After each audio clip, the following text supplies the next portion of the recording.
Birger wo? Es heißt immer nur Birger wo? Der Timmy Boy schon wieder, ich hab dich schon gesehen. Er hat 10 Sekunden zurückgeschissen, lieber nochmal neu geschissen. Da ist eigentlich irgendjemand mal der kleine Pimmel da herunten aufgefallen. Mir schon. So, jetzt gedulden wir uns wieder mal die typischen 20 Sekunden, bis die YouTube einer bequemt, dass ich mich selber her. Sonst brauche ich gar nicht schmerzen auf einmal. Das würde mich mal interessieren. Schreibt jemand Babidi Bubidi, wenn er das da am Anfang gehört hat. Sonst brauche ich gar nicht schmerzen auf einmal. So, ich mich selber, bin ich da. So, Hobby! Ich bin's, 1 Birger, 1 20 Uhr, 1 Mika, 1 No Rest for the Depth Counter, das ist alles, was ich weiß. Grüß mich gleich mit Timmy Boy, grüß dich wieder heim. Kuss auf die Nuss, merci dir. Habe die ihre Hand in Sky, Hans Gürkel, an Stoshi, an den Dragonfly, an den Tizian, an den Michi, an den Mike. Heute ist wieder der ganze Chat, der ist wieder nur grün. Mika machen wir jetzt dann bloß noch Member-Streams. Ganz einfach, ist der Chat für den Pöbel aus. Chicks Lixen. Halt, ich gebe mir 5 Minuten, muss man noch was zum Essen richten. Was, 5 Minuten, was richten wir? Gut, ich werde 5 Minuten Terrine. Geil. Da habe ich mir sehr lange gelebt davon. Das ist billig. Ist dann, ja gut, dann, ob der Nährwert zu hoch ist, das weiß ich nicht, aber Chicks Lixen, merci dir. Alter, verpiss dich, YouTube erst bei Werbung. Ach, deswegen schwappt ihr erst die ganzen nicht grünen Namen einer. Weil die grünen Namen, die haben natürlich in weißer Voraussicht schon seit einer Dreiviertelstunde da, hocken umeinander, fragen sie, was zur Hölle mache ich hier. Und ja, grün sind alle meine Bierger. Ja, Gesichtsgrätschen. Grüß Gott beieinander, ich bin's Birger, 20 Uhr Mika. Wir spielen heute eine zweite Runde. No Rest for the Wicked. Ich bin sehr gespannt, was da daherkommt. Wir werden mal uns anschauen, was ist da wieder los. Opa, geil! Tschüss, Meister, bin auch wieder dabei. Zeit ist geworden. Lang nicht mehr gelesen. Lang nicht mehr gelesen. Dekaden ist her. Opa, merci dir. Was kann die Stadt und vor allem, was kann das Gameplay dann danach? Weil das, ich glaube, das, was wir mir jetzt da am Freitag gespielt haben, so, wie lange haben wir da gespielt? 2-3 Stunden. Machen wir's ab! Auf geht's, Tippcounter zu pümmeln. Auf den Gym, wir sterben heute kein einziges Mal. Machen wir alles First Try. Ich sag da nur First Tries. Alles ist alles anderes Schwachsinn. Mehr als mit Züge. Aber jetzt zwar, Member Mika.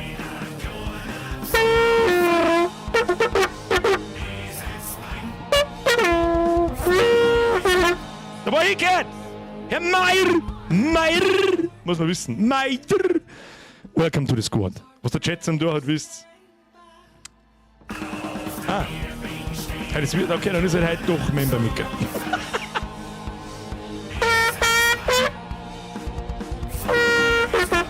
David Robber! Benny und der Devil Sepp. Welcome to the Squad. Danke für Ihre Mitgliedschaft. Ab in den Chat! Begrüßen Sie mit mir die neuen Mitglieder. Wer es nicht tut, ist eine Kackfrisur. Sprengi! Selten, dass du in die Donations auftauchst, muss ich lesen. Wir haben eine Frau und eine Schrotflinte gemeinsam. Was haben eine Frau und eine Schrotflinte gemeinsam? Man kann beide in der Mitte knicken und von hinten laden.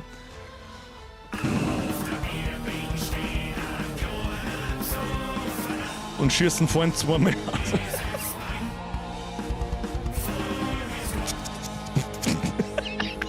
Spreng, du Trottel, merci dir. Stolzer Löwen, merci dir, ist fucking schöner Stream, was trinkst du heute? Hey, was? Ein Hähner, Suppen und ein Hackelberger, das hört sich ganz stabiler bei dem abgefuckten Dreckswehr. Was ist denn jetzt? Hirndiebe und der Petzoll! Wir werden aus dem Christ kommen im Haus sein. Kriegst beide die Privatröte, pass auf. Das ist die kreisende Privatröte. Die geht vorwärts. Au. Bei dem scheiß Heim habe ich fast 10.000. Marcel und Hirndiebe, mehr als für eine Mitgliedschaft. Welcome to the Squad. Herr Ebner, was das oder so, das weiß ich nicht. Der Amol mit einer kleinen Donsuten. Du geile Donsuten. Sau, damit die Küche Amol weitergeht. Das wollte ich sowieso. Marcel, bitte chillst die Kniescheibe mit diesen Beträgen. Der April ist völlig aus dem Ruder gelaufen, meine Damen und Herren. Ich weiß nicht warum. Herr Ebner, merci dir. Wird in 5 Vox investiert. Ja, in so Chinesen-Vox. Einfach so herdroschene Blechplatten, wo einer einen 10er kostet.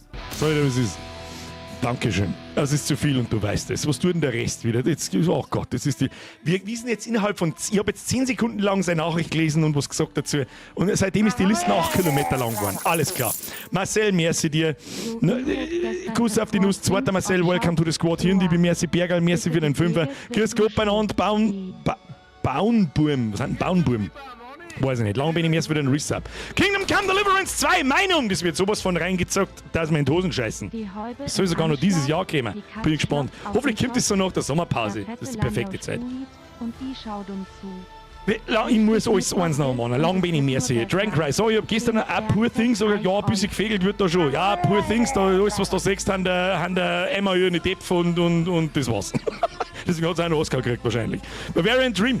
12 im Anschlag, Katz schlaft auf den Schoß, der fette Landau spult und ich schaue zu. Richtig Mittwoch ist und es wird nur besser. Schönes Birgfest euch alle. Bavarian Dream, merci dir. Marvel Maniac, merci, wenn du Zwickel Pro Gaming sagst, dann enttäuscht uns mal nicht. Ja, null, Leute. Wenn nur First Tries, hab ich gesagt. Opa, geil, merci! Pound, was down nice von dein Projekt gibt. Haben wir gleich, wenn du mich vermisst hast. Oh. Runde Klammer. Opa, geil, merci dir. Gut, geil. Servus, wir gefreut. Wir haben uns bin schon gespannt, was es Neues vom Projekt gibt. Kommt am Schluss des Streams, so um 10 Uhr umeinander, hören wir dann mit dem Spann auf und dann zeige ich euch mein Projekt. Ich weiß gar nicht mehr, was ich euch letztes Mal gesagt habe und wie weit dass ich seitdem gekommen bin. Heute ist eine neue Unreal-Version gekommen. Es gibt ein paar Parts im Spiel, die jetzt im Arsch sind. Leider Gottes. Und im Forum habe ich auch schon die Antwort gekriegt, ja, in 5.4 ist es einfach kaputt. Ja, toll. Herzlichen Glückwunsch. Aber da geht es bloß um ein paar Texte und ein paar Lokalisierungen also um Localization, das heißt um Übersetzungstexte. Es ist noch nichts übersetzt, aber es ist so halbschärig vorbereitet und das geht jetzt nicht mehr. Jetzt sagt man in die Upgrade-Karten, kann man keinen Text mehr lesen. Da steht dann Dotten Missing String Table. Ja, also ich vermisse meinen Unterhosentisch. So. Der Kreis! Habe die ihre Biergebühren auch wieder da auf einen guten. Was haben wir hier? Auto und Durchfall gemeinsam. Beide haben Angst, dass sie es nicht heimschaffen. Ja, ist gut. Kannst sagen, was du magst. Das ist ein bisschen ein Boomerwitz, aber ist ein guter. Schöne Grüße aus Oberösterreich. Schöne Grüße aus Niederbayern. Zurück. Kuss auf die Nuss. Danke. Schön, Kinder, miteinander. So. Gibt's eigentlich am Micker einen Stream? Hashtag Feiertag. Wann ist ein Feiertag? Nächsten Micker. Was ist da für Feiertag? Ach, da ist der 1. Mai, oder? Ist da nicht der Vatertag? Ist da nicht der Vatertag? Ja, natürlich. Geschissen am Feiertag, oder? Geschissen am Feiertag. Es hat uns in den letzten 7 Jahren oder 5 Jahren Streaming da sein oder 5,5 Jahre bald, hat uns, glaube ich, ein einziges Mal ein Feiertag interessiert. Einmal, glaube ich, ist mir Pimmel, scheiß drauf, natürlich streamen wir nächsten Freitag. Da streamen wir höchstwahrscheinlich Männerlords. Am Montag kommt noch mal eine Runde Supermarket Simulator und nächsten Mittwoch probieren wir Männerlords aus. Das kommt zwar eigentlich schon am Freitag, aber dieses Wochenende bin ich nicht da. Und ich schiebe nicht auf Samstag, weil ich ganz genau weiß, wie ich am Samstag bei Hand bin. Da sitze ich, nein, das geht nicht. Nein, kann ich nicht mehr, geht nicht. Mr. Sino! Habe heute den zweiten Char angefangen und den ersten Boss dann beim 3. Try gelegt. Ah ja, sieh her. Das ist genau das. Habe ich das nicht sogar am Freitag gesagt? Dass das ganz typisch ist für so Dark Souls Games. Ja. Erst, so wenn du so anfängst, hast du so einen Mob, der dir den letzten Nerv kostet und dann speist du mal so 10, 20 Stunden weiter, deine Lernkurven macht diesen hier und dann kommst du wieder und dann erschlagst du beim ersten Mal. Das habe ich in Sekiro zum Beispiel ganz oft gehabt. Oder in Dark Souls 3 habe ich das ganz oft gehabt. Da glaube ich, das habe ich 7 oder 8 Mal durchgespielt. Und beim 5., 6. Mal durchlaufen denkst du so, ja, ich kann mich noch gut daran erinnern, wie mir der Mob fast meinen letzten Nerv gekostet hat. Blub, ausgewichen, bumm, der Schlang, fertig. Und ich denke, was habe ich denn da eigentlich gedacht? Wie hast du denn da wieder angestellt? Mei. Herr Antichrist! Was haben schwarze Kinder, was weiße Kinder nicht haben? Hunger. Nein, Spaß, AIDS.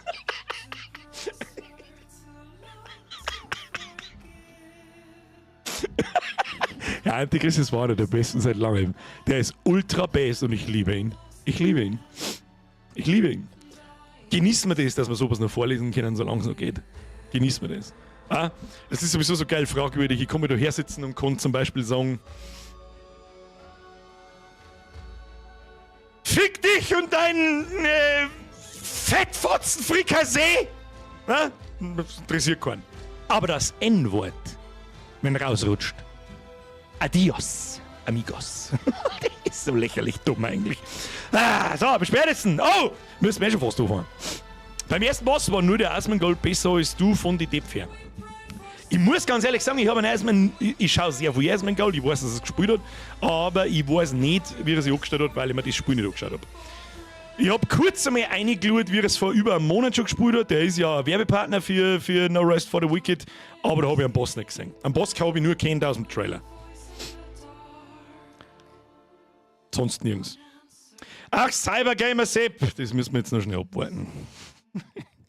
Im Augenwinkel wieder. Wenn ich einen pinken Kasten zucken sehe, dann gang ich schon. Erst einmal nächsten Micker, Mai beim Aufstehen und dämlich saufen.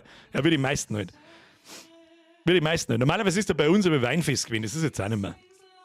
Ja, da waren immer die Vater um 2 Nachmittag schon besoffen, das weiß ich noch, das war gut. Für jeden Topf mache ich einen Spritzer Ketchup auf den Leberkäse. Ja, du kannst du für Leberkäse auf dein Ketchup auf, wie du es möchtest. Aus dem Alter sind wir raus. Klar, interessiert uns nicht mehr. Nein, es ist uns wurscht, glaube ich. Das ist aber wurscht. Dem Thema haben sie andere Mongos angenommen. Und schlachten es seit 3 Jahren aus mit ungefähr zum 600. Mal den gleichen Witz. Hey, man darf doch in Stream noch Nasenbohrer sagen. Das ist Habe schon. DRRT-Chef Ui es gut bei dir und deiner Euden?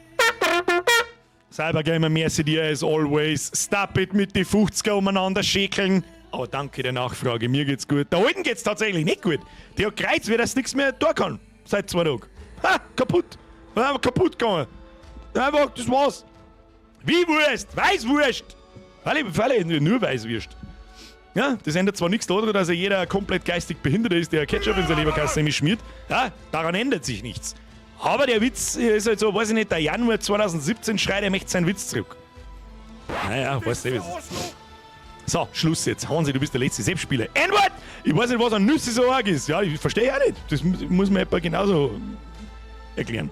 Der Hansi schreibt, ich bin nicht rassistisch. Rassismus ist eine Straftat und Straftaten beginnen schwarz. Ja, das kann ich nicht beurteilen, ich kenne keinen. So, meine sehr verehrten Damen und Herren, bitte lehnen Sie sich zurück. Der Dip-Counter zuckt schon, wir starten das Spiel und dann schauen wir, ob es die Stock kann. So schaut's aus. Machen wir die Alerts aus, dann startet sie Stream 25 Mal rein. No Rest for the Wicked, meine sehr verehrten Damen und Herren. Wer das erste Mal nicht mitgekriegt hat, wir haben am letzten Freitag gespielt. Das ist aber so ein kleines. Ja, aber da, Herr Berger! Am 1. Mai hängt immer wieder so an, dass ich der Mutter und sage, sie soll jetzt da Fenster aufmachen, ich gehe mit dem Flieger. Ja, kenn ich sehr gut. Merci dir. Merci an alle, Schluss jetzt, wir fangen mal an jetzt. So schaut's aus. So, da ist er, der Football Franz mit seinem geilen Bredel um den Hals rundum. So, Teil 1, könnt's nachschauen, haben wir am Freitag gespielt, heute ist keine Blödelei, heute, wo ist denn mein Gamepad, oder? Da, Gamepad, fortfahren, reiche. Oh, man kann mehrere Chancen stellen. Okay, das haben wir letztes Mal noch nicht rausgefunden. Aber gut. Ja, der mal einfach auf fortfahren und dann schauen wir weiter. Wer sich gar nicht auskennt, heute gibt es nur Pro-Gaming und heute wird weiterhin das Spiel analysiert. Und here we are. So, was jetzt ein bisschen kreiselig ist, ihr seht hinter mir das kleine Menü da nicht, aber ich glaube, das ist nicht so unfassbar wichtig. Ich muss mich gerade wieder kurz mit Druck gewonnen. Ja, L1, ich sag L1, nicht LB. Ja, ganz einfach, weil ich ein Playstation-Kind bin eigentlich. Wird geblockt, das ist der Parry. Was er gleich wieder war, weiß ich nicht. Ah ja, da kann man den Special Move hernehmen, wenn wir genug Fokus haben. Den Scheißtrick braucht keine Sau. Das ist Zuhauen ganz normal. Und da haben wir die Rolle gehabt. Ja, was war das? Nix. Das kann nichts. Und auf dem Steuerkreuz nehmen wir einen Apfel und ein Ei. Wenn man da oben bleibt, hat man das einstellen können, was man zum Fressen nimmt. Oh, wir haben einen Fischspieß. Das ist eine gute. Dann nehmen wir das rein. Und Klingenöl, was auch immer Klingenöl tut, das weiß ich nicht. So, okay, haben wir schon wieder da. Passt ihm schon. Das erste, was ich jetzt einmal vorschlagen darf, ist, drücken wir mal auf die Map. Map! Was müssen wir überhaupt da? Das ist der Grinnig, wer immer der Grinnig ist. An die Feiersteine hat man kochen können. Das waren unsere, Schnellreise haben wir freigestellt gehabt, das weiß ich. Und da haben wir Sakrament, Questlog zeigen. Das ist unsere eigentliche Hauptquest. Was haben wir noch nicht so wirklich herausgefunden, wie man da raufkommt. Ist ja wurscht. Jetzt schauen wir uns mal die Nebenquest von dem Typen da. Was kannst du? Was kannst du? Seid ihr dem Flüstern entsprungen, seid ihr mein Tod. Was hast du für geile Mützen auf, Alter? Was an wen mit dir erinnert? An den Gnom von Werner Beinhardt. Nein, ihr seid wirklich hier. Zerrim in Sakrament, der Wächter hatte recht, ihr seid gekommen. Ja, ich komme, wo ich will und wann ich will. Kuss auf die Nuss, merci dir. Heidi, merci dir. Lehrerin, Kevin, leider reicht ein Französisch bloß für eine 4. Kevin, gracias. Jetzt kommen wieder die ganz furchtbar guten. Merci dir. Heidi, merci, Cybergamer, merci. Schluss jetzt mit der Donaterei. Darf ich mich vorstellen, Zerrim? Ich bin Elsa, eine Historikerin. Sagt mir, spürt ihr es, das Flirren in der Luft? Ich bin mir sicher, dass an diesem Ort uralte Zerrim-Überreste verborgen sind, aber gerade so außerhalb meines Sichtfelds. Die Relikte eurer Art ruhen in ganz Sakra. Gerade wurde eines in der Werkstatt des Steinmetz am Friedhof entdeckt. Das solltet ihr euch ansehen. Vielleicht war es euer Tempel, eure Bibliothek, euer Grab. Okay, wir haben eine Nebenquest erhalten. Schauen wir mal, ob man die auf der Minimap oder auf der Map generell sieht. Kann man da, wie hat man da? Ah ja, da mal auszoomen können. Okay. Gebietsstatus sicher. Ja. Mir hat noch jemand in die Kommentare geschrieben, dass das Gebiet da, das Stadtgebiet, noch viel größer ist. So, ja, das glaube ich schon, aber das war mir jetzt dann einfach wurscht. So, wer ist denn er da?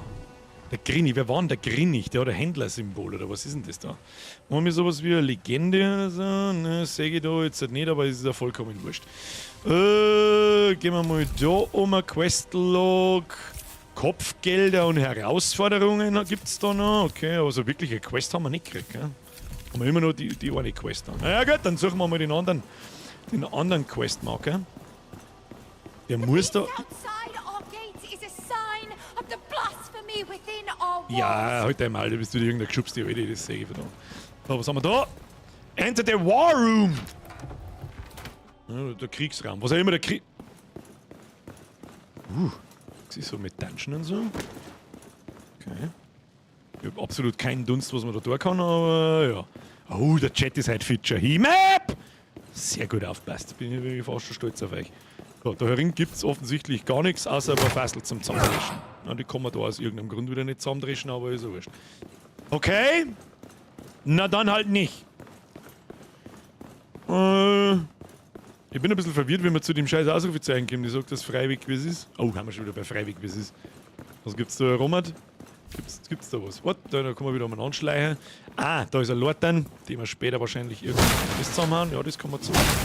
Ja, looten! Looten und bluten. Was haben wir da? Drakana-Kraut, okay. Ja, gut. Ich würde sagen, da pimmelt man gar nicht lange umeinander. Das Tutorial wird uns schon irgendwie sagen. Wenn es da noch irgendwas Sehenswertes irgendwie gibt. Was haben wir da? Was kannst du? Drücke zum Sprechen. Ich finde cool, dass man mit ihm jeden fast sprechen kann. A Serum?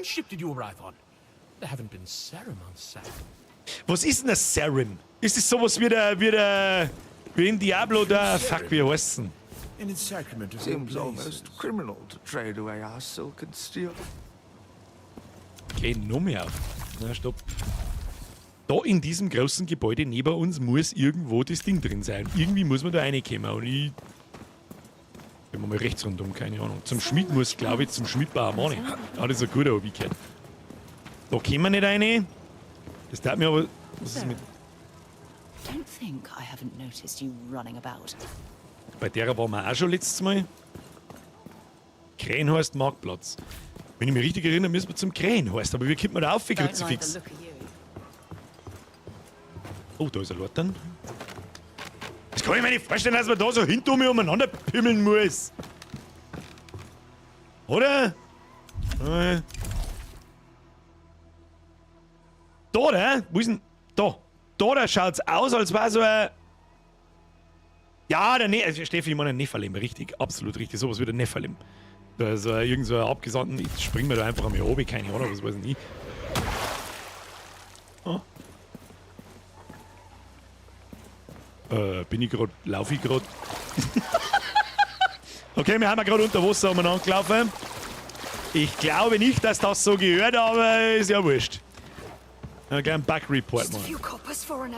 Nur ein wenig Kupfer für ein Bier. Ich habe solchen Durst. Freilich kriegst du heute weh. Schau dir an. Irgendjemand hat einen Stempel aufs Hirn aufgedost. Wir früher mit dem GM. Nein, nicht auf den Tust da her. Ja, passt schon. Ja, leg mir am Arsch.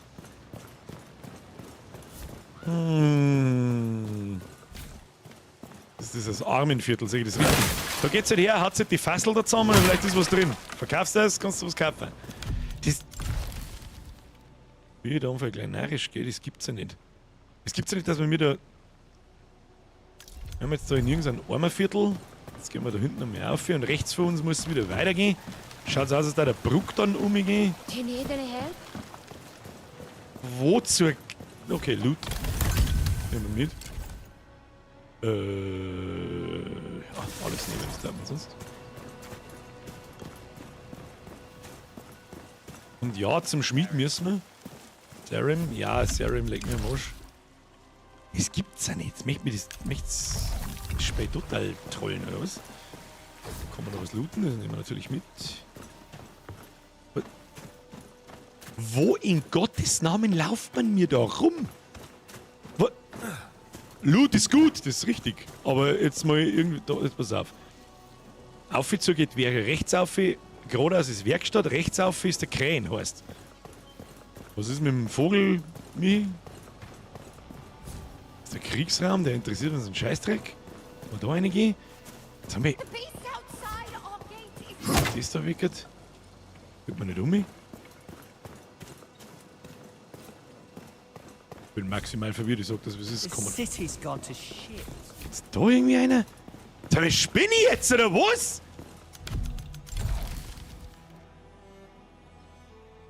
Da ist ja das helle Zeug da. Da müssen wir irgendwie raufkommen. Und dann kommen wir vielleicht da oben und dann die Brücke da oben oder was? Mir ist wieder ein Zwiegel. Mir ist wieder ein Euro unter ein Zwiegel. Schluss jetzt mit der Donnerei. Ich muss jetzt einen Weg beast finden. outside our gate is a sign. Ja, dein Beast outside the gate. So wie der Schlong halt, dein Futzen jetzt, der Trottel. Treppe hoch. From around here. Oh, wer bist du? Du schaust aus wie Händler. Havenport ain't so nasty. Oh, ist auch nix. Ja, dann gehen wir mal so weit auf, wie wir können. Just across the bridge. Is it true? The Risen have taken the old Oh Mann, die Stadt ist ja riesig. Die ist ja riesig. Was zur verfickten Hölle? Okay, jetzt hat's gerade geruckelt wie Schweinharry. Wo haben wir denn? Okay, wieder oben. Geht damit ganz aus dem Menü aus. Ja? Was passiert irgendwie Start? Wollen wir jetzt mal schnell was probieren? Start ist dann, okay.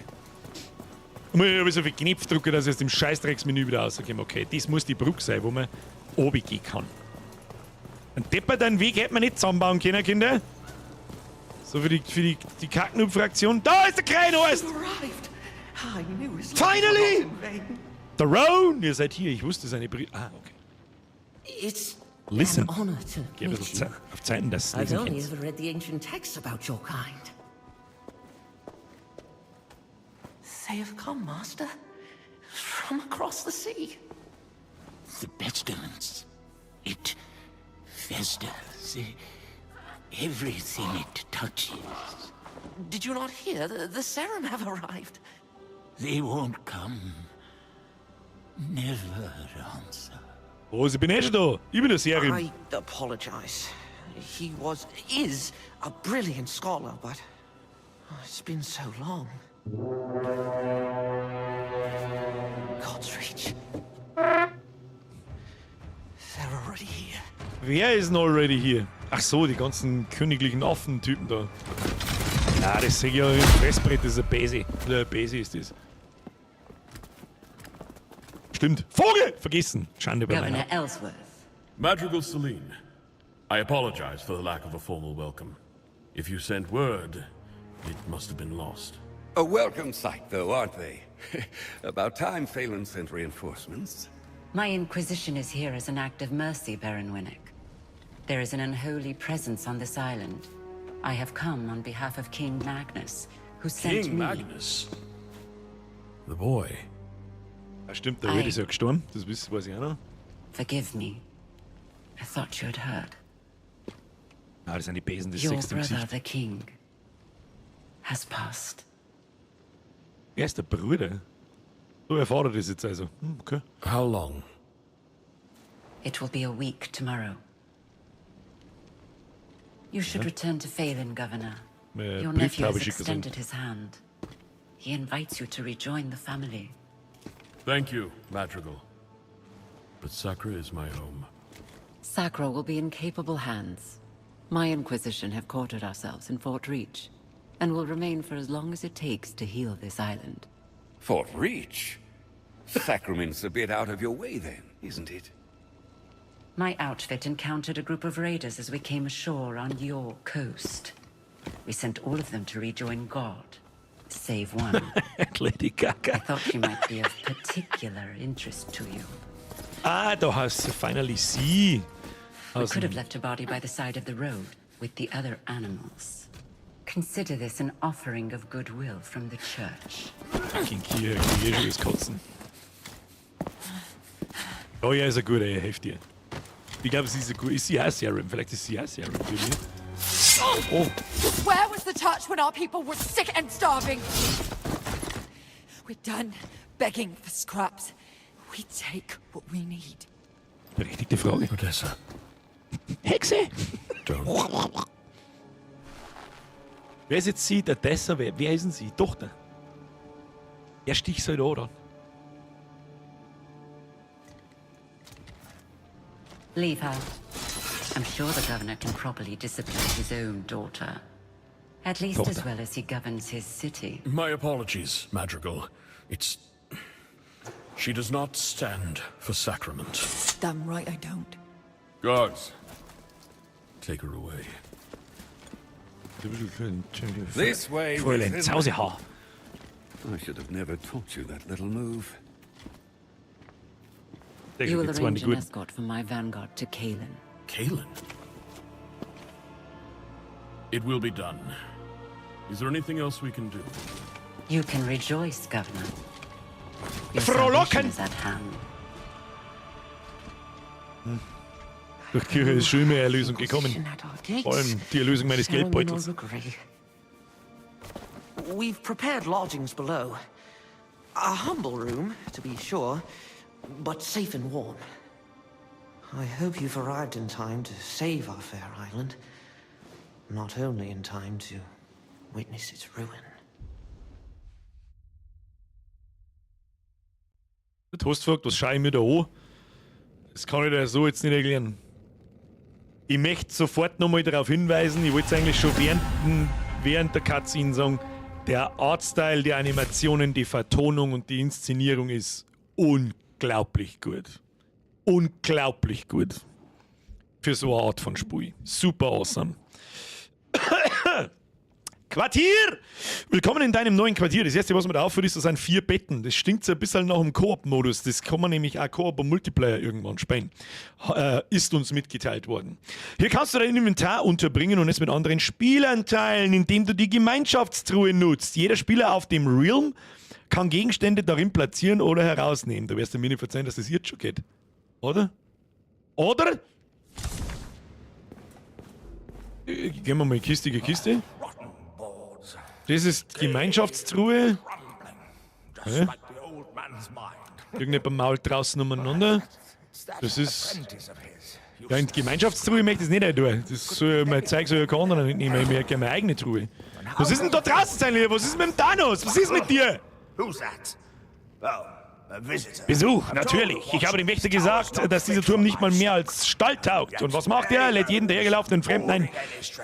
Jetzt tun wir ein wenig chillen, oder Mr. Thanos? Bist du ein bisschen Besucher? Ich bin der Have to Grüne. head upstairs. There's no way down for now. A fine staircase should be too. Would get us to the market in half the time.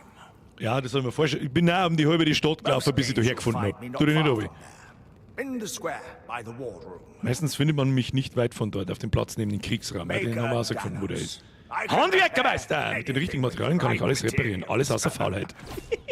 Das ist ein guter. Das ist er quasi mein Innenarchitekt, sehe ich das richtig.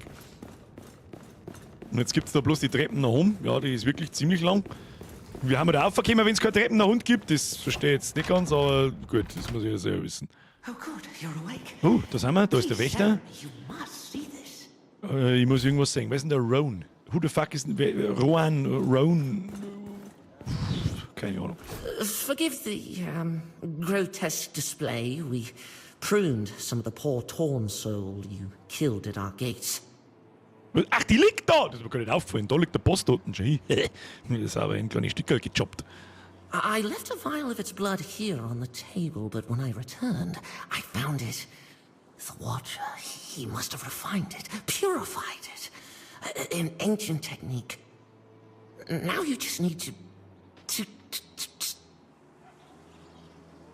was? I apologize. It's my nerves. The ichor must flow through your veins. The scrolls say it gives strength to your kind. Go to the Watcher. This skill is it's beyond me.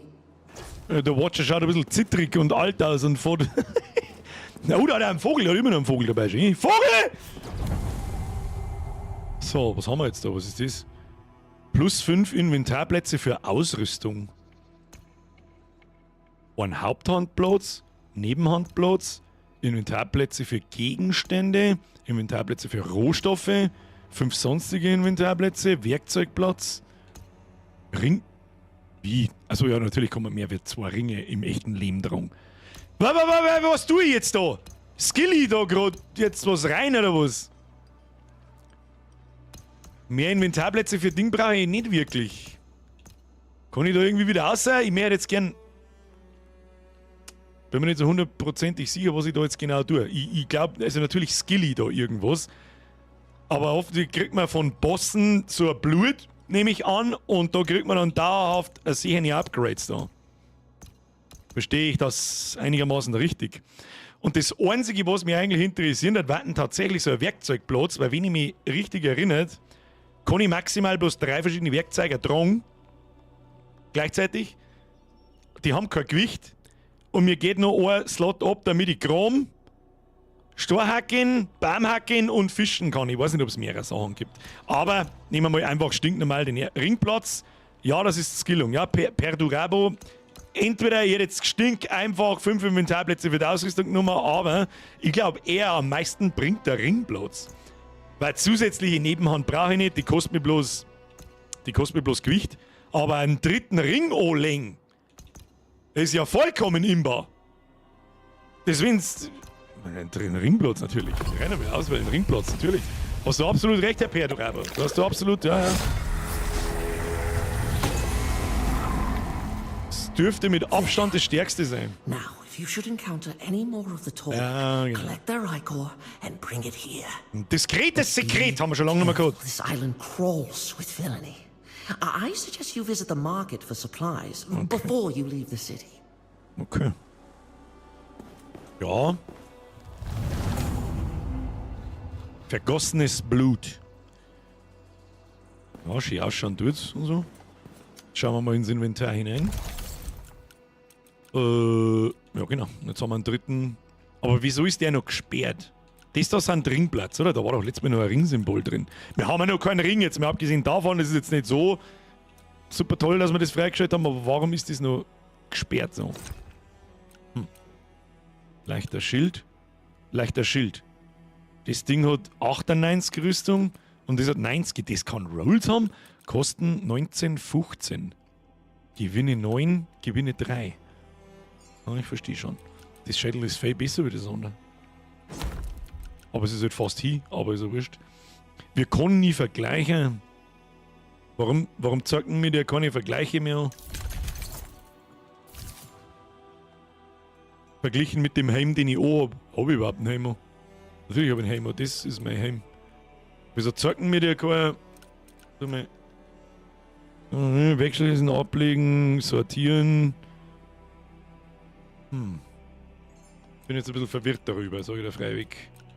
Sag ich da frei weg! Und den ganzen Schund würde ich gerne mal verkaufen und das da in Kisten einlegen und so. Weil ich glaube, dass wir nicht mehr recht viel mehr dann bald umeinander tragen können. Sortieren nach Zeit, nach Typ. Ja, haben wir nach Zeit. Wann wir es wahrscheinlich gefunden haben. Was haben wir da? Da können wir rumskillen.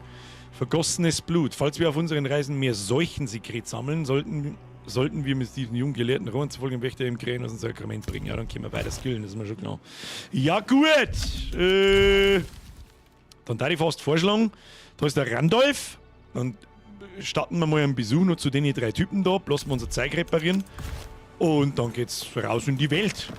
So sagenhaft war das jetzt da nicht. Muss ich da jetzt jedes Mal außen rundum laufen? Das ist aber hoffentlich nicht euer Ernst, oder?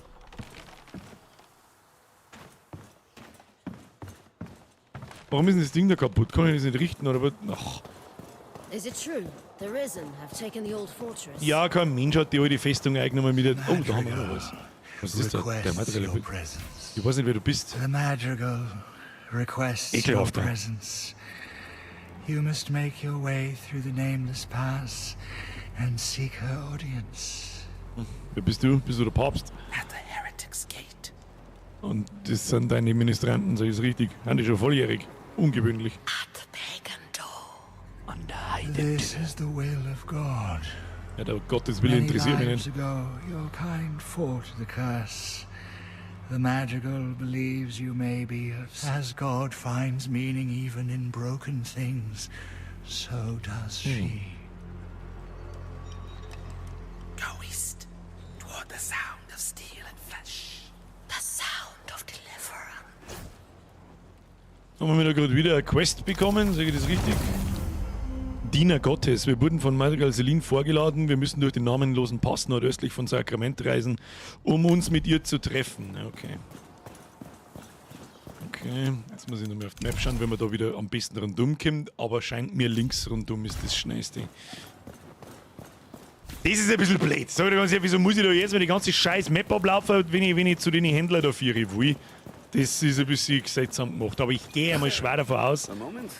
Wer bist denn jetzt du? I might bend your ear. I've a proposition for you. Proposition. Saw how you dispatched the raiders in the old fortress. You've had a taste. Any interest in the meal? Ja, meinem Holzschwert dürstet es nach Blut. My men spotted the risen warlord, Darak, in the Orban Glades. He's been a thorn in Ellsworth's side for too long. I sent a contingent after him, but if you were to find yourself heading west, you might join them and do Sacramento service. We would all sleep better knowing Darak's below ground. Also kriegen wir wieder jetzt eine Quest nach der anderen hergeschissen von Ratten. City's gone to shit. Dann haben wir einen Thanos noch. Was ist mit dir jetzt? You found me. Perhaps you're developing a fondness for this city then. With my hands and your copper, we can make Sacrament bloom again. Anything you come across that looks like it could be restored, tell me. Why, even the vendor stores can Wir be können die improved. ganze Stadt upgraden. Und dann bin ich mir ziemlich sicher, dass man da so einen Lift hinbauen kann oder halt dann auch Wege freischalten kann, die Leute dann wieder intakt setzen kann und den ganzen And Scheiß. for yourself, perhaps you may want a home here one Genau, day. und dann haben wir das Haus. There was greatness here once. Let us uncover it from... Ah ja. Gebäudeprojekte, was brauchen wir noch? Kiefernholz und Ding. Benötige Zeit 15 Minuten. Die Quartiertreppe im Krähenhorst wird repariert und bietet fortan einen schnellen Weg zum Marktplatz. Ja, das war mir ganz recht. Kiefernholz.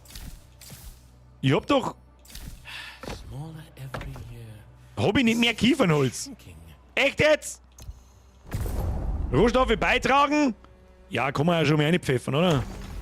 Halle! Was haben wir da wieder? Das ist Herstellungshütte. Schmiede, der Krähenhorst-Aufzug. Da brauchen wir Eisen, Ton und Fichtenholz. Das haben wir halt alles noch nicht. Das wird es wahrscheinlich erst später geben. Das ist cool. Das ist ein netter Progress. Das ist halt immer wieder die Frage, das ist alles so begrenzt. Wenn du da einmal fertig bist damit, was tust du dann? So. Das ist aber gut. Was hat denn der so? Der hat der hat auch die Gegenstände dann fürs Housing, zum Beispiel Werkbänke, ein Herd, Nähtisch, Alchemietisch und den ganzen Scheiß. Und das finde ich ganz cool. Das kannst du dann in deinem Hausal drin selber einrichten und platzieren und dekorieren und so einen Scheiß. Und manche solche Objekte haben dann tatsächlich eine Funktion. Die Frage ist halt nur, welche Funktion hat dann zum Beispiel der Amboss? Verwendung zur Herstellung von Waffen und Rüstungen. Da kann man Tränke und Elixiere herstellen, Stoff- und Lederrüstungen, Möbel und Konstruktionen, kochen, gerben, spinnen, zersägen und einschmelzen von Erz zu Barren und so weiter. Ja, okay. Nice to know. Dann da die Song ab zum, wer immer der Randolph ist, der ist uns vorher noch nicht angezeigt worden. Da wird uns immer noch die Quest angezeigt. Ah, das ist vergossene Blut. Das kriegen wir erst, wenn wir einen Boss zerschlagen. Rausgehen. Schon. Der müsste normalerweise unten sein, was ein bisschen nervt ist, dass er jeder mit... Kopfgelder. Ja, bla bla. Befehl ist Befehl. Du musst sagen mal, wenn ich das schlagen soll, laber nicht lang. Haben wir schon lang genug da. Kopfgeldjagd. Geplagte Fauna. Tötet die geplagten Ratten in den Orban-Sümpfen. Was gibt's dann? Da gibt's Belohnungen, den Wölfen zum Fraß, töte die Wölfe in der Seemannsfeste. Habe ich das nicht schon alles gemacht? Vernichte die Krebse in der westlichen Seemannsfeste, Aufstieg und Untergang, töte die Widerstandsmitglieder bei den Untiefen. Ach, da gibt's was? Weekly Herausforderungen und tägliche. Okay. Innerhalb unserer Mauern, töte den geplagten Koloss im Kriegsraum. Ein brutales Paar, töte das gewalttätige Du in den Untiefen. Da waren wir ja überall noch nicht. Kann ich das... Ah! Das wollte ich nicht. Das ist jetzt aktiv. Kann ich mehrere Kopfgeld... Ah ja, ich kann immer nur eins machen. Töte die geplagten Ratten im Orban. Lass mir einfach einmal das so. Ist ja scheißegal. Es gibt noch mehrere. Oder der mir das Kopfgeld aufgeben. Ah, das ist dann weg! Ah, wieso denn? Okay, ja, learn it the hard way. Morgen gibt's nein. Krebsige Komplikationen. Krebsige Komplikationen, krebsige Krebse, Krebse. Wir nehmen Krebs. Ich glaube nämlich, die weiß ich, wo die waren. Und gut ist. So. Ja, bla bla. Herausforderungen. Sammle 5 Einheiten Ton. Verteidigung ist die beste. Ja, blocke 15 gegnerische Angriffe. Meistersammler sammle 10 Pilze. Eine gute Mauer sammle 10 Pilzsuppen. Kiefernholz. Und dann haben wir da bürgerliche Pflicht. Schließe 5 Herausforderungen ab. Schließe 3 Bauprojekte ab. Ja, aktiviere einfach irgendwas, ist eh wurscht. Ich und mein Leben. 15 gegnerische Angriffe blocken, das kriegen wir hin. Was haben wir noch? Bestände. Was ist denn jetzt? Das ist Twitch aufgegangen. Gib den Code von deinem Gerät ein, um es mit deinem Twitch-Konto zu verbinden.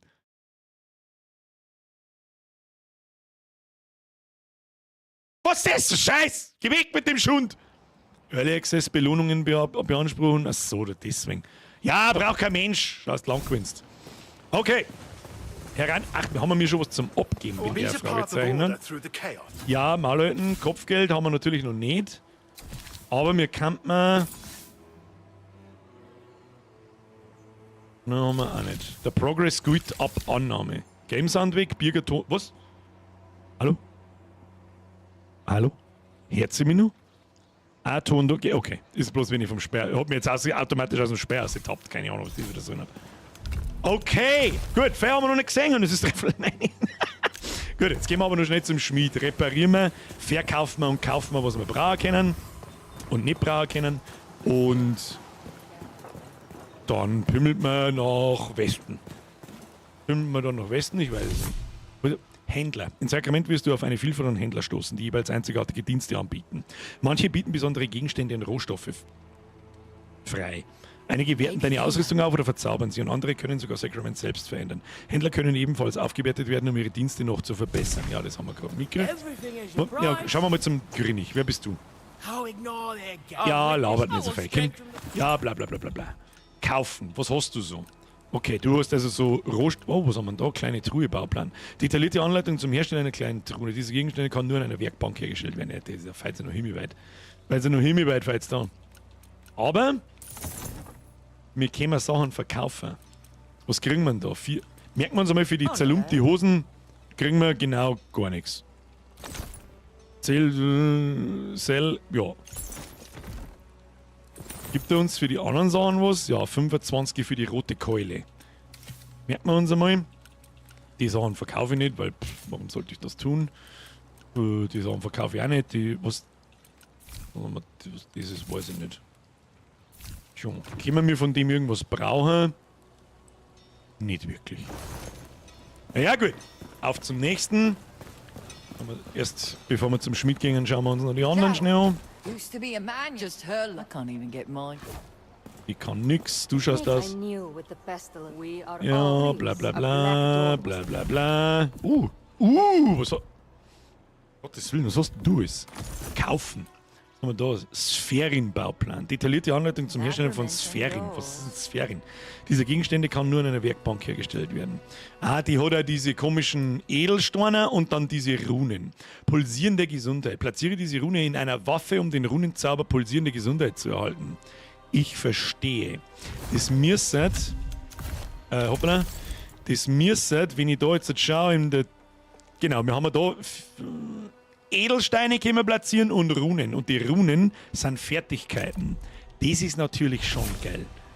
Seltenheit von Gegenständen. Gewöhnlich, selten, verseucht, einzigartig. Starke Verzauberungen und ein Edelsteinplatz trägt aber auch eine negative Verzauberung. Einzigartige Verzauberungen und ein Edelsteinplatz nicht durch Verzaubern erhältlich. Ich verstehe. Der Eleanor verzaubert, Edelsteine einsetzen, befüllen oder Runen extrahieren. Ja, hab schon verstanden. Also im Prinzip ist sie... Jetzt schmerzen wir mit ihr. Können wir mal verzaubern. Und dann kann ich theoretisch da mein Schädel nehmen oder mein Schwert nehmen. Da ist eine kleine Hand dran, damit wir sehen, das haben wir an. Da klick jetzt einfach einmal drauf. Bist du sicher, dass du Holzschwert verzaubern willst? Vorsicht, damit werden deine letzten beiden Runenplätze und deine letzten 3 Edelsteinplätze entfernt. Die Aktion kann nicht mehr rückgängig gemacht werden. Ja, das wollen wir dann natürlich nicht. Da die jetzt sowieso einmal noch nicht, sondern erstmal ein bisschen besser die Sachen haben. Auf den... Dann haben wir da einen Wohltäcker. Hoppala.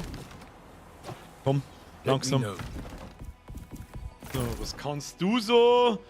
Du verkaufst mir allerhand Ruhebett des Wanderers, Baupläne, kleine Kommoden, Kerzen und so ein Scheiß. Ja, das ist jetzt Dekorationszeug.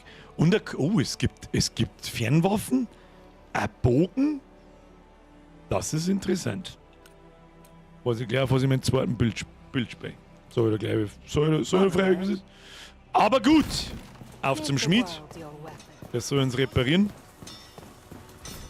Und ich glaube, dass dieser die Haupt... Seed, Eleanor und er sind die wichtigsten Personen.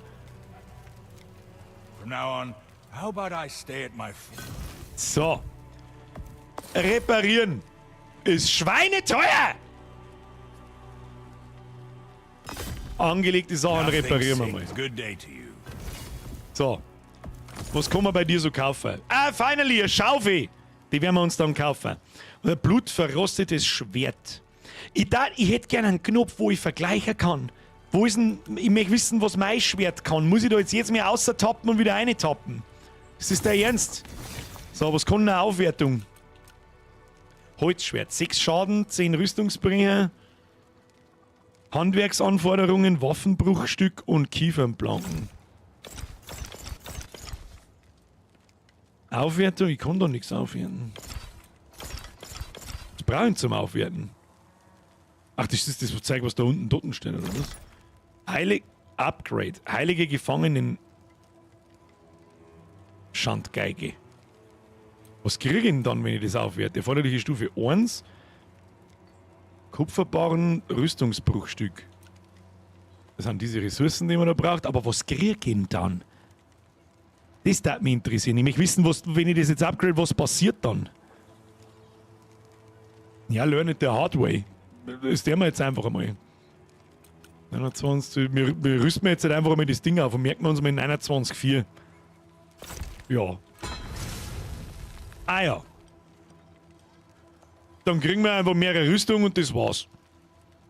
Das kostet Geld und diese Ressourcen. Okay. Ja, gut. Ist okay, aber ich darf gerne vorher sehen, was ich kriege. Merken, alter Mann. Nein, nix merken, alter Mann. Nun gut, dann verkaufen wir unseren ganzen Schund. Die scheiß Dolche, die taugen wir sowieso nicht. Jawohl, verkaufen. Das andere Schädel. Verkaufen. Zerlumpte Scheiße. Verkaufen. Verkauf einfach alles, was da drin ist. Das ist jetzt da 100 Jahre lang umeinander Vergleich. Ja, das Claymore war ganz nett, die Zweihandwaffen, aber dann nehme ich lieber die Kohle und kaufe mir jetzt Sachen, die ich brauchen kann. Und bei derer, da das keine Stärkewaffen ist, sondern eine Geschick- und Gebetswaffen, die wird auch verkauft, so wird auch freiwillig. Die behalten wir uns. Was darf man da kriegen dafür? Eh bloß ein Silber und Ding. Das ist ein bisschen schade, dass man nach dem ersten Boss so eine Waffen kriegt, die man so lange nicht anziehen kann. Das ist ein bisschen schade, aber gut. Gut, gehen wir Richtung Kaufen. Haben wir mir schon eine Schaufel? Wenn ich mich richtig erinnere, nicht. Schaufel wird gekauft. Mehr hat er nicht. Keine Rüstung, kein gar nichts. Was haben wir da so? Splitteraxt. Dann haben wir noch keinen Amboss und nichts. Da ein kleiner Streitkolben. Blutverrostetes Schwert. 6, 10. Wo ist unser Schwert? Das hat 6, 10. Und ein Sprungschnitt. Das Ding hat eine Drehung. Rendiert sich nicht zum Kaufen, es ist ein silberner Wert. Black Bimmer, aber der Chef, wir tun heute sauber Progress, oder? Ja, momentan sind wir noch ein bisschen am Lage checken. Was kann der Händler, was macht Sinn, was macht keinen Sinn und so weiter und so fort. Aber jetzt geht's dann gleich los. Tu dich nicht hinunter. Gehört auch dazu, man muss erst einmal schauen, was kann die ganze Scheiße. Und überhaupt sowieso. Und was aufkochen sollten wir uns auch noch. Ja, okay. Wir sind hergerichtet. Jetzt gehen wir noch zum Feuer. Das ist direkt unter uns. Sarah? Ja, das ist der Grinnig. Da kann man noch sagen, da kochen wir uns ein paar Essen und dann verpissen wir uns. Vorausgesetzt, wir können uns... Oh, da können wir uns... da können wir uns einige kochen. Hätten wir mal das als Herausforderung genommen. Macht alle. Das lang über ruhig. Jawohl. Das machen wir. Und 14 Sehne. Das ist cool, dass man sich die Sachen so da farmen und dann kaufen kann und dann nicht völlig wie ein Behinderter aussehen muss und gar nichts hat. Das ist okay. Das gefällt mir gut. Das soll ja da überall gegangen. Jetzt haben wir 14 Sehne und 13 Sehne. Heilen der wir uns sowieso nur in den seltensten Fällen, weil wir wissen, was die neuen Gegner alles kennen. Und ja, machen wir dein Inventar leer. Wie meinst du Inventar leer machen? Jetzt warte mal, wir haben da noch eine Schaufel. Was der ich sagt, die tun wir für die Angel rein. Wie meinst du mein Inventar leer? Das zeigt da. Wie tun das?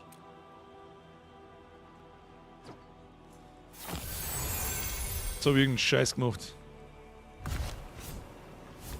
Das wollte ich nicht. Mr. Perdurabo, wie mache ich das? Ich bin immer noch so ein bisschen, frage mich, ich bin ein bisschen auf der Suche nach so einer Kiste, wo ich den ganzen Scheiß jetzt einfach rein tun kann. Ist das die Gemeinschaftskiste? Knochen, gar nicht, da brauchst du nicht immer mitschleppen. Okay. Das heißt, wir gehen mal nur mehr auf in die Gemeinschaftskiste, oder? Bleibt das Zeug da drin, wenn ich ein Spiel einsteige? Ich glaube rechts rum, wenn ich mich richtig... Und du hast noch einen Platz für die Angel, die kannst du easy reinmachen. Wo ist da noch ein Platz für die Angel? Ich habe jetzt ich hab Axt, Spitzhacke, Schaufel und Angel passt halt auch gerade nicht mehr rein. Ach, da Fralli passt die rein. Ich habe da unten nur einen Slot, den habe ich nicht gesehen. So, da ist es gemeint, das ist eine andere Zeile, anderer Slot. In die Kiste legen, ja. Okay, siehst du das? Für das habe ich euch dabei. Brauche ich nicht so lange umeinander pimmeln. Das Einzige, wo ich jetzt wahrscheinlich wieder eine Viertelstunde lang umeinander pimmeln... Oh, was ist das da? Was bist denn du? Der Trainingspuppen. Na, wurscht jetzt. Oh, Kiste. Kiste, Kiste! Kiste, Kiste. Wir kämen jemals wieder auf. Goddammit. Schafqualten. Schafqualten, weil ich laufe die ganze Zeit schon wieder vorbei. Und ich glaube, du kannst die Waffe ausrüsten, Meister. Was? Nein.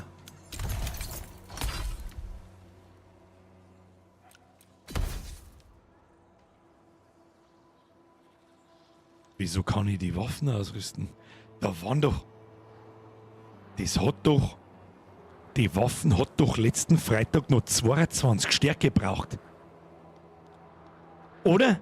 Täusche ich mir. War irgendjemand da am Freitag? Aber 100%ig habe ich die Waffen nicht mehr können. Okay! Die Frage ist, ob ich die Waffen hernehmen will.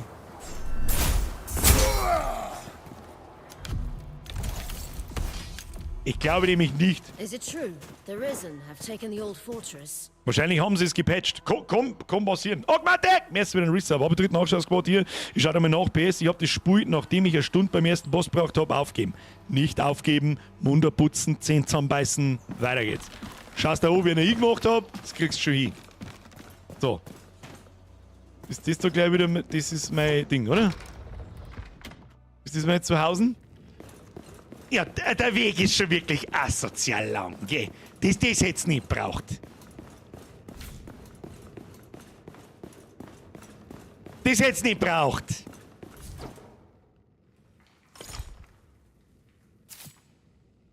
Das Zeug nehme ich schon mit, oder? Braucht er kein Gewicht nicht. Wobei... Kann man alle auswählen?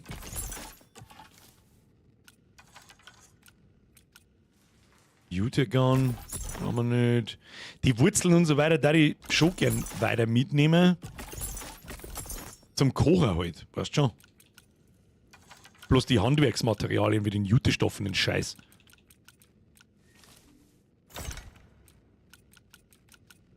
Bei der Gamepad-Inventar ist das allerletzte. Wo ist denn jetzt die Angel wieder hin? Ist da hin. Passt so, oder? Ist da kein Bonfire? So eine gute Frage. Das Einzige, was ich gerade gesehen habe, ist die längste Laute der Welt. Da. Siehst du das links um? Das ist eine wirklich lange Laute. Hashtag lange Laute. 8 Stück und der ist down. Was? 8 Stück und der ist dann? Ein Boss mit Brandbomben fertig machen. 8 Stück und der ist dann. Ach so. Hab ich noch nicht drüber nachgedacht. Ich hab ihn da geschlagen. Aber das macht mir das Leben für später nicht einfacher, wenn ich den irgendwie cheese. Der Blackbinger habe ich mich eigentlich bei einer anständig bedankt. Ich glaube nicht. Dankeschön. Jetzt gehen wir! Wird schon passen! Jetzt reden wir seit einer halben Stunde in der Stadt umeinander. Have taken the old fortress. Die Frage ist, wo wir hin müssen. Gehen wir rechts entlang. Sieht man das irgendwo, wo wir hin müssen? Ah ja, da schon hin. I'll take this Oder place gehen wir da any day ein? over my old one in Haven. Da waren wir auch schon unten. Ja, gehen wir da unten ein. Da waren wir schon. Kann man sich da hinporten? Nein. Wir sind Schnellreise gleich wieder gegangen. Da muss ich zuerst wahrscheinlich da an das Bonfire hin und vom Bonfire zu Bonfire kann ich mich dann nochmal anporten. Oder? Ja, werden wir schon rausfinden. Werden wir schon rausfinden. Das ist jetzt der erste Negativpunkt, den ich habe. Warum muss ich da um die ganze Stadt rundum laufen, wenn ich in mein Quartier rein will? Das ist ein bisschen behindert. Man, das fixt mir natürlich stark an, dass ich sofort die Treppen freischalte. Jetzt schauen wir mal. First Travel, Last Whisper. Da war auch schön, wenn ich auf der Karte sehe, wo das ist, aber ich glaube, das ist der Punkt vom Boss. Ja, genau. Das sind die Sümpfe, meine Damen und Herren. So, jetzt schauen wir mal genau, wo wir sind. Und dann da ich sagen, steppen wir einfach straight da hinein.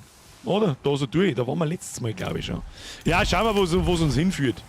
Schauen wir, wo es uns hinführt. Da ist auf alle Fälle Loot. Da kann man ein bisschen schwimmen. Ein bisschen schwimmen. Und dann wird uns der erste Gegner schon aus dem Leben natzen. So ist es nicht.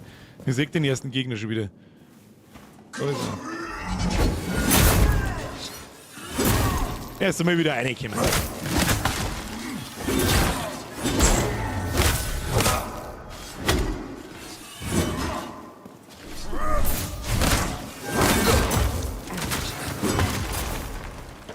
Wir heilen uns nicht. Ich möchte so gern parryen. Gib mir mal noch mal Herz mehr, Kim.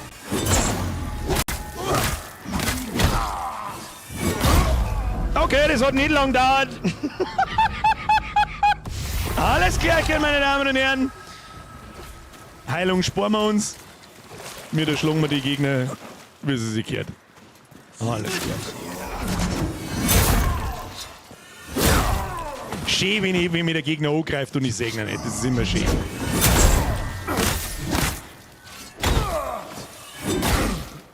Das ist auch sehr fair. War letztes Mal schon sehr fair. Komm. Achso, das kannst du wieder nicht, oder wie? Ja, heilen wir uns nochmal, weil es mal wurscht ist. Für was haben wir denn? Kommst du?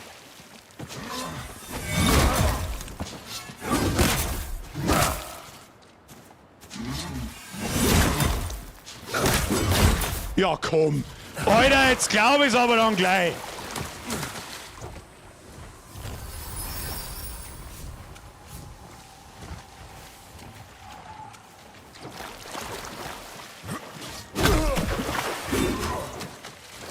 Sehr faire Stelle. Danke.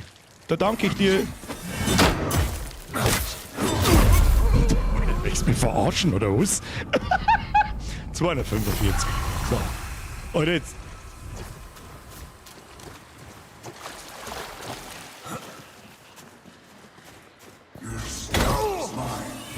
Was soll denn das? Der schubst mich um und der schluckt mich! Ohne Schwane Zwiebel, richtig lästig. Ja, Kim. Dass gar kein Parry nicht hinhaut. Möchtest mich vollkommen verarschen. Mein Steig hört aus. Ja, Kim. So mit.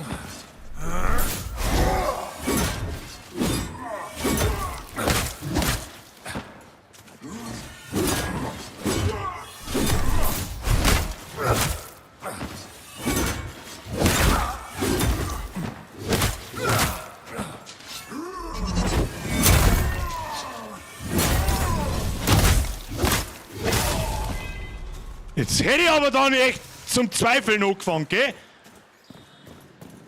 Wo ist jetzt das andere Arschloch?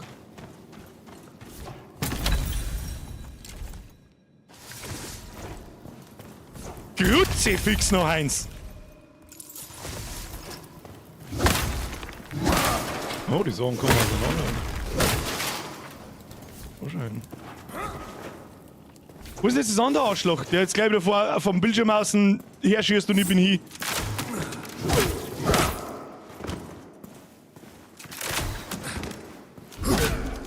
Ja, da.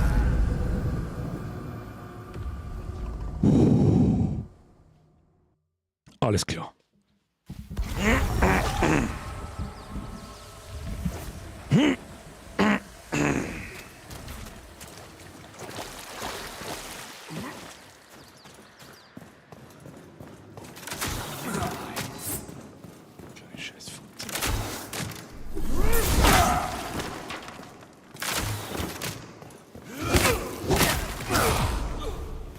Möchte aber auch hoffen für die, oder? Möchte aber auch für die hoffen. So, wenn ich jetzt da oben springe, bin ich wahrscheinlich hier. Nein, das tut man nicht. Kriegt man aus den Dinger was? Nein.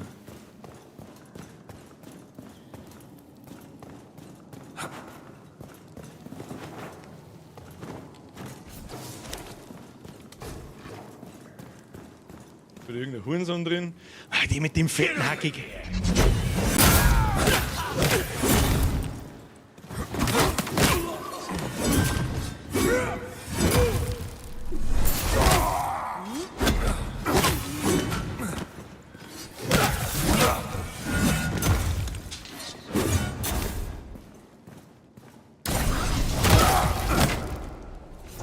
Haben wir schon wieder da? Schluss mit Rumgepimmel. So schaut's aus. Müssen wir überhaupt hin? Wo sind wir überhaupt? Okay, kriegen wir schon. Kriegen wir schon. Das ist ein neuer Gegner.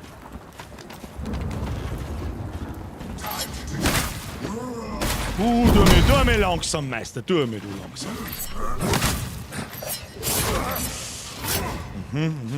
Ich sehe schon.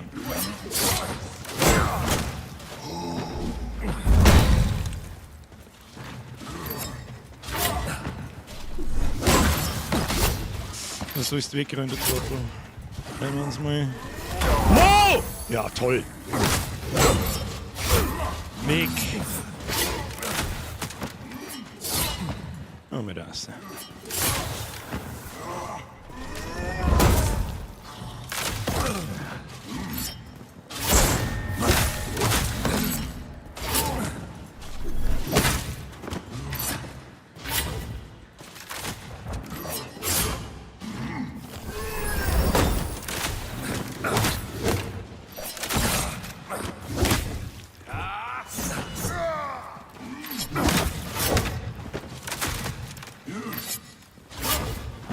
Miese Kombo. Jetzt wollte ich auf die Seite fixen. Nein, wie sie heute den anderen, oh du Arschloch! Ach komm, Alter.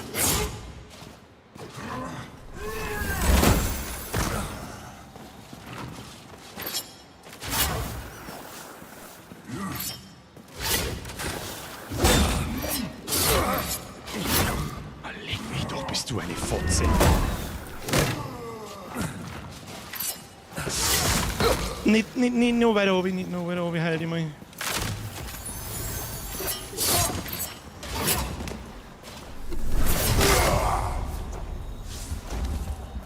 So.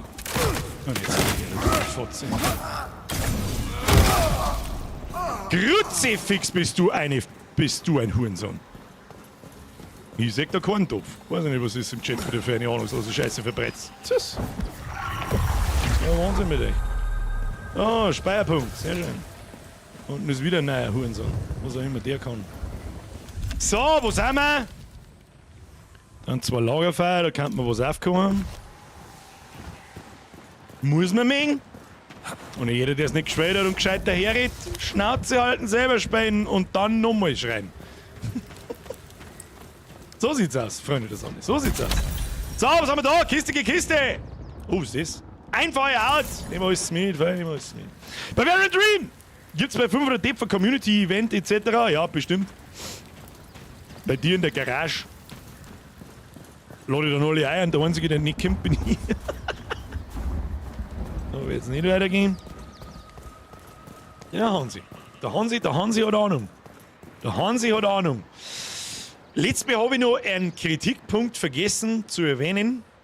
Und zwar die Balanciererei über diese schmalen Sachen. Mit der Tastatur muss ja das eine unfassbar beschissene Scheiße sein. Und da kann ich dann gleich schon verstehen, dass es dann lästig wird. Das kann ich dann schon nachvollziehen, glaube ich. Ah, ist eine kistige Kiste unten. Da werden wir wieder runterfallen, dann wieder hin. Ja, weiter geht's. Ja, machen wir echt. Partykeller. Oh, was ist das da? Kann man das hauen? Kann man das hauen? Oh, schon hin. Na gut, ja, die hält! Kann die den jetzt halten oder irgendwie so? Was ist denn da unten markiert? Was ist denn das da? Ach, ein Ratz ist da in der Felsspalten drin. Jetzt schauen wir erst mal, ob da noch irgendwo irgendwelche Pimmelgegner sind. Das ist auch wieder ein neuer. Der Mann, ich muss einmal blocken. Oh, wir haben schon wieder. Wow, leck, was war denn das? Spinnst du komplett, oder was? Ja, du kannst natürlich durch den Wind.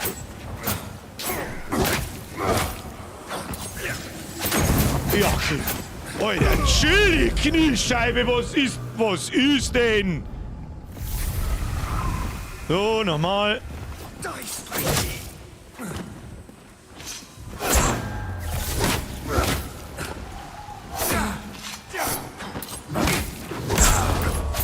Oh, leck, der parried!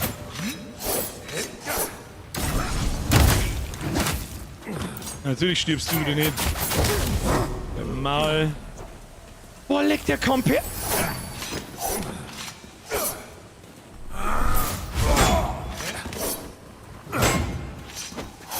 Nicht pairing.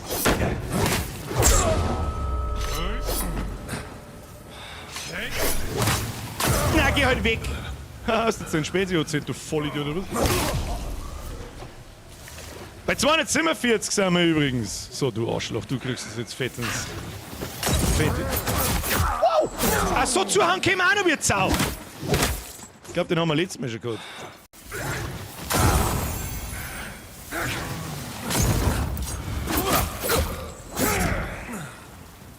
Komm, schmeiß nochmal.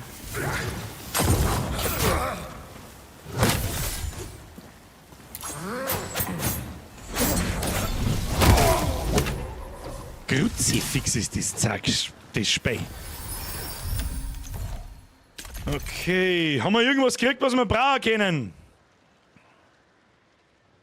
Rüstung ist zu schwer, kostet 40 Gewicht. Warum ist denn der Vergleichsding nicht mehr da? Wie viel mehr wiegt denn das Ding? Kann man das so machen und dann sehe ich es? Das wiegt 20. Das wiegt 40, das ist zu fein. Knorriger Stab. Skaliert aber leider mit Glaube. Handschuhe. Was wiegen unsere Handschuhe? Die wiegen 5. Und die wiegen 10. Darf man nicht. Unten ist so eine Gewichtsanzeige. Wenn wir über den zweiten Strich drüber kennen, dann rollen wir uns nicht mehr so schnell. Und mir gefällt das eigentlich so ganz gut. Das Gewichtsverhältnis, das wir beieinander haben. Eventuell müssen wir mal schauen, da der Kopf ist recht schwer. Wir brauchen immer einen mittleren Kopf. Ich möchte nicht mit leichter Rüstung umeinander, aber auch nicht mit schwerer. Und der Kopf, das Holzbredel. Meine Liebe, hallo, wir haben einen Holzbaum am Kopf.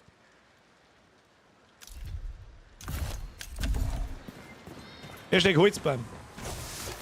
Können wir uns gleich mal ins nächste Lagerfeuer hocken zum Aufkochen, weil die Gegner kosten uns sehr viel Heilung, wenn wir nicht alles 25 Mal sterben wollen. So, was ist jetzt da? Oder einfach reingehen. Oder, oh, die steht. Ellsworth arms field hunters and farmers and sends them to the slaughter. I wonder. Der schaut wütend by aus. the time we breach Sacrament's gates. Du Fettsack, du Rothaarige! Der Darak! Ach du Scheiße. Wir hatten jetzt die guten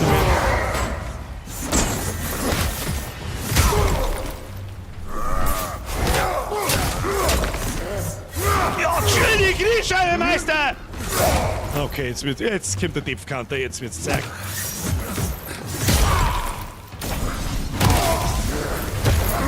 Ja, jetzt kriegen wir Level Up, ganz toll, ja.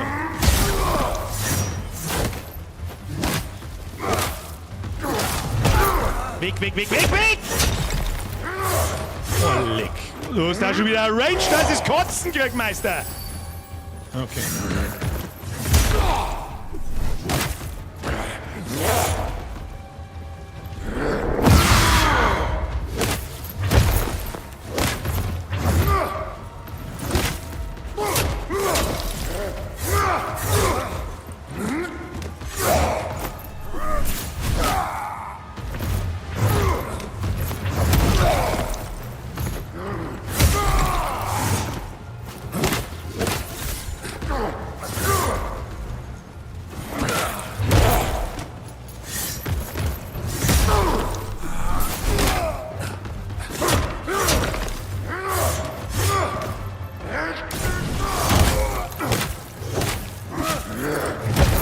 Der kriegt überhaupt keinen Schaden, der Typ!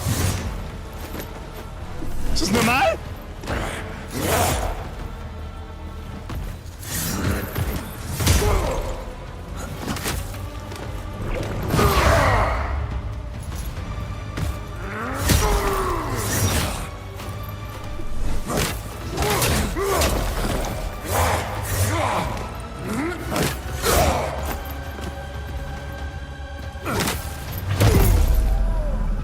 Das kann doch nicht so kehren, oder? Also, der kriegt ja gar keinen Schaden. Ich habe jetzt da eigentlich relativ stabil eingespielt. Probieren wir es mal mit der anderen Waffen. Außerdem können wir leveln. Sag ich dir, wie es ist. Ausdauer ist King. Gesundheit geht so. Legendärer Bossfight, Zero Deep Finds Programs, ich habe nichts gesehen. Jetzt ist der Miniboss, ein bisschen später wieder zum Hauptboss. Konzentriert wie ein Radierer. Ja, aber nicht. So schwer ist er nicht. Eigentlich überhaupt nicht, um ehrlich zu sein. Der Dodge, aber ich krieg da keinen Schaden nicht. Geht das so? Oder ist mein Schwert einfach scheiße? Wir müssen aber schon viel mehr Damage haben. Jetzt machen wir mal Ausdauer, Stärke.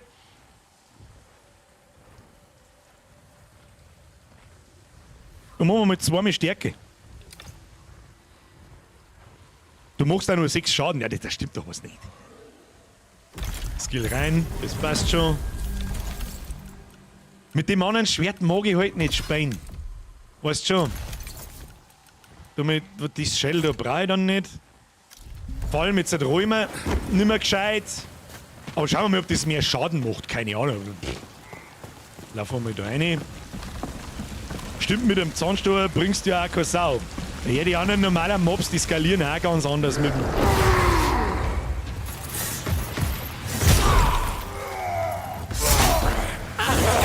Da haben wir einen Schaden. Ja, bis ich aber zu, geht's weit runter! Wow.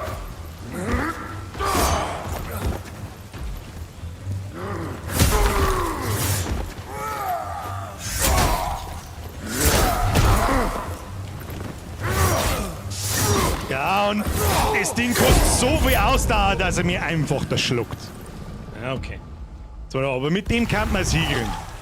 Mit dem Ding kann man es hinkriegen. Wie ist denn da der Damage-Unterschied? Jetzt passen wir auf. Was macht das Ding? 29 und das macht halt 6. Wir brauchen mal eine halbwegs anständige Ohrhandwaffe. Das ist nämlich das da. Schlüsselspeisen und Sperrlinks. Ja, dann müssen wir es mit dem probieren. Maximal einmal zuhauen und dann weg. Kann man ja, vielleicht einmal Pairing probieren.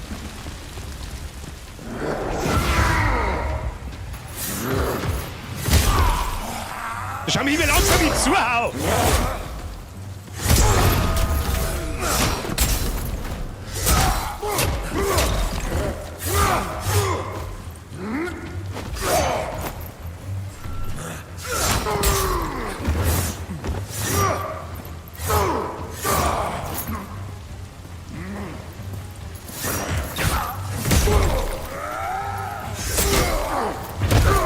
Kim. Was soll ich mit dem Ding ausweichen? Mir geht es!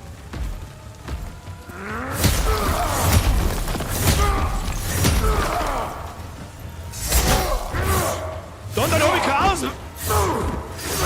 Ich komm nicht weg, das kannst du vergessen mit dem Scheißding.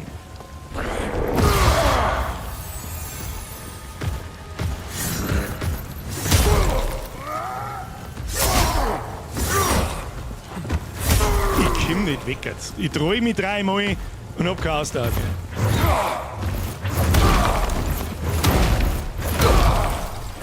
Was so knicken, Meister.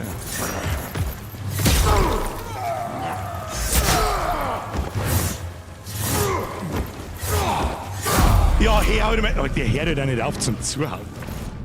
So, andere Taktik. Wie stellen wir das jetzt da um? Wie stellen wir das jetzt an hier? Es geht nur durchs Pairing. Ich kann ihn nur unterbrechen in seiner scheiß Rumhauerei mit dem Pairing.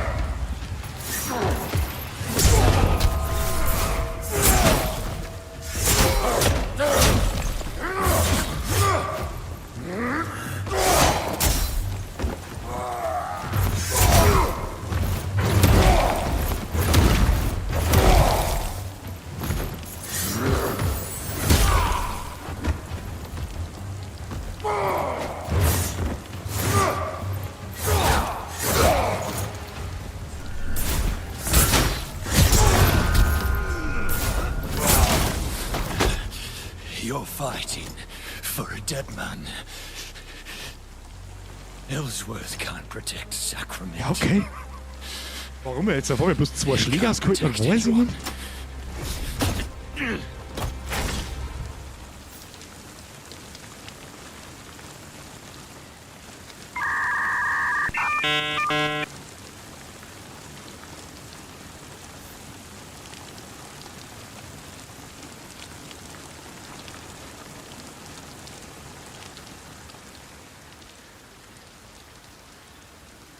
Ich hätte gerne Einhandwaffen, die Hälfte Schaden wenigstens macht.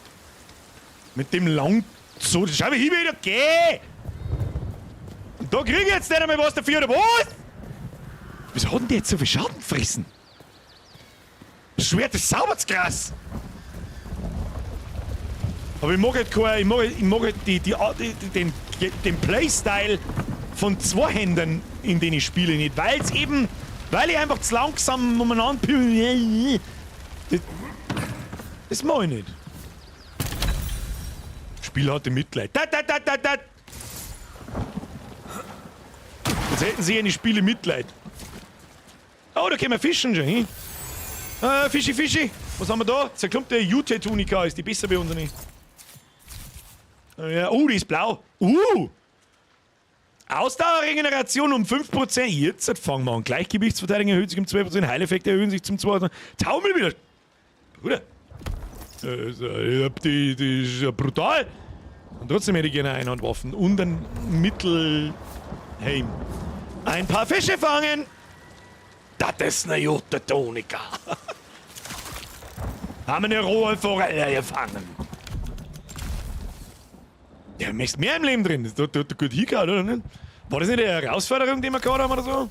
Von Ratten und Räubern. Wir haben Dagger aufgespürt, aber er ist entkommen. Wir sollten uns bei Winnick im Sakrament melden. Das heißt, diesen Abschnitt da haben wir dann mehr oder weniger. Oder? Ja? Oh, der Schwimmi. Da läuft ja nur ein Helch umeinander, wenn ich das richtig sehe. Oh, da können wir mal kram. Da! Was ist mit dem Helf? Ein normaler Schlag ist ja das so. So. Also mehr. Ah, das Loch kriegt Schaden. Das ist wie bei deiner alten. Oh Gott, hört der mal. Was haben wir da? Dieser Rohstoff ist erschöpft. Was haben wir denn jetzt gekriegt? Oder ist da nicht in jedem Loch was drin? Circa außer die grintigen Praxen. Ist auf dem Schwert eine Blutung drauf? Schauen wir uns das Schwert vielleicht einmal ein bisschen genauer, oder damit ich sagen kann, was habe ich da überhaupt für Schwert? Schauen wir mal. Leichenverschmierte Klinge, das war übrigens ein Boss-Drop. Ja? 29 Damage, 20 Rüstungsbruch und wir haben 4 Fähigkeiten, das ist ein Wahnsinn. Kann ich irgendwie lesen, was die kennen oder so? Die Runen. Wir haben einen Schrei, tollwütiger Schlaghagel, das hört sich gut an, das hört sich noch. Dann haben wir einen Drehschnitt, das wird wahrscheinlich so ein Wirbel oder sowas sein. Die werden wir nacheinander mehr ausprobieren. Angriffe verursachen, 27% Seuchenschaden. Ausdauer erhöht sich um 10%, das ist auch brutalst gut eigentlich. Chance beim Verursachen von Schaden, Gesundheit zu regenerieren. Das ist auch saustark. Life Leech ist ganz, das habe ich in Dark Souls das auch geliebt. Weil dir das auf dem Weg von Bonfire zu Bonfire meistens ungefähr ein Estus einbringt. Ungefähr. Estus, groß, Estus wichtig. Was mich jetzt noch schnell interessiert, wenn wir mir einen Kopf ablegen. Wird man nämlich wieder mit bei Normalgewicht. Das heißt, lieber setze ich einen leichten Helm auf, der ein bisschen weniger Rüstung hat. Der braucht ja nicht, dann hat er 20 Rüstung meinetwegen, aber ich kann mich schnell rollen. Das ist mir einfach wichtig. Dann kann ich vielleicht mit Druck gewonnen, dass das fette Schwert so langsam zuhaut.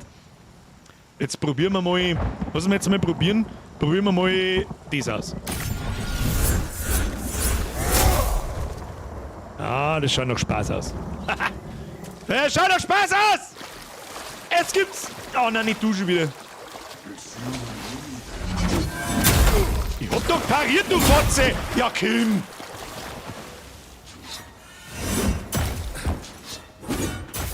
Der Isaac.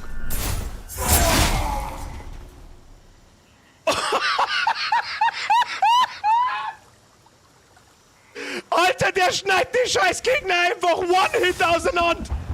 Was? Das Schwert ist ein totaler Witz!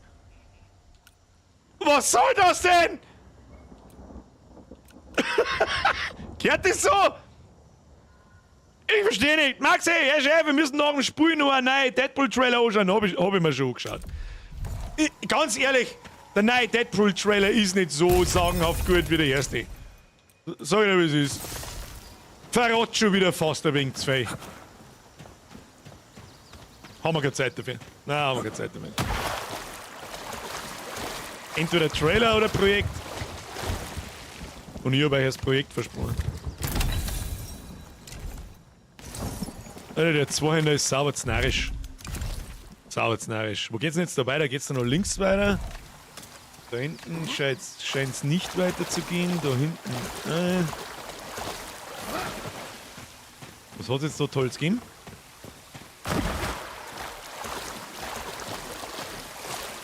Können wir noch durch?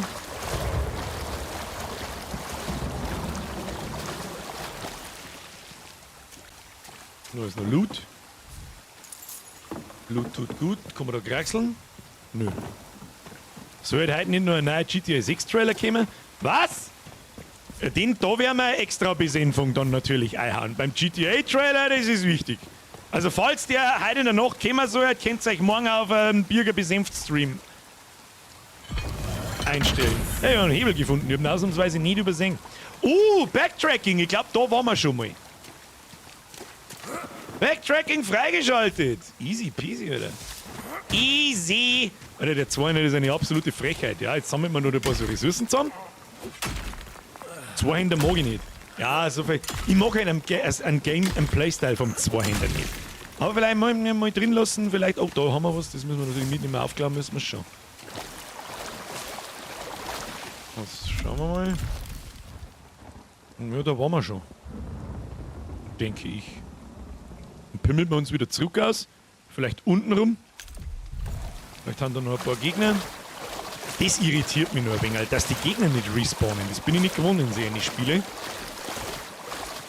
Oh, da haben wir noch Fischis. Da haben wir noch Fischis, die nehmen wir natürlich mit. Fisch kann man brauchen. Einmal reingeangelt.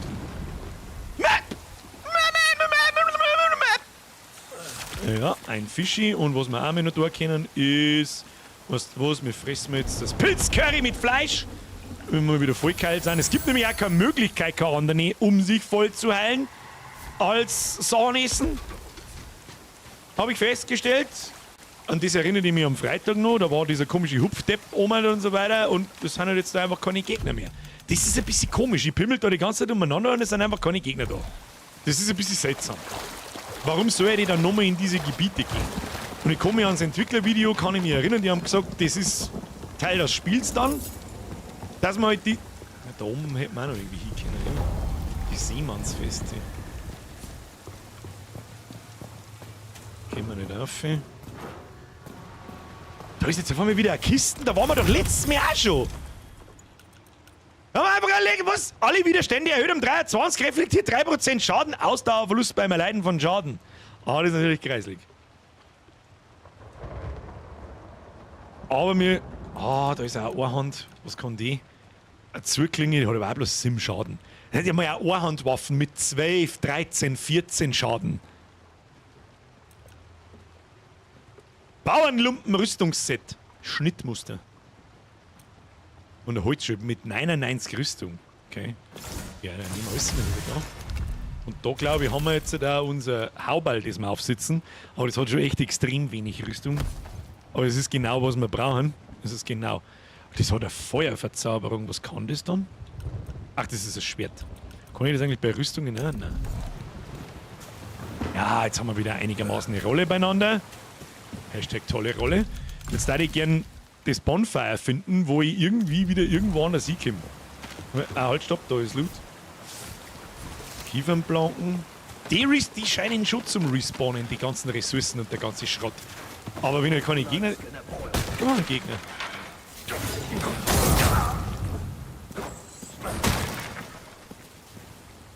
Warte, was hat's denn hier?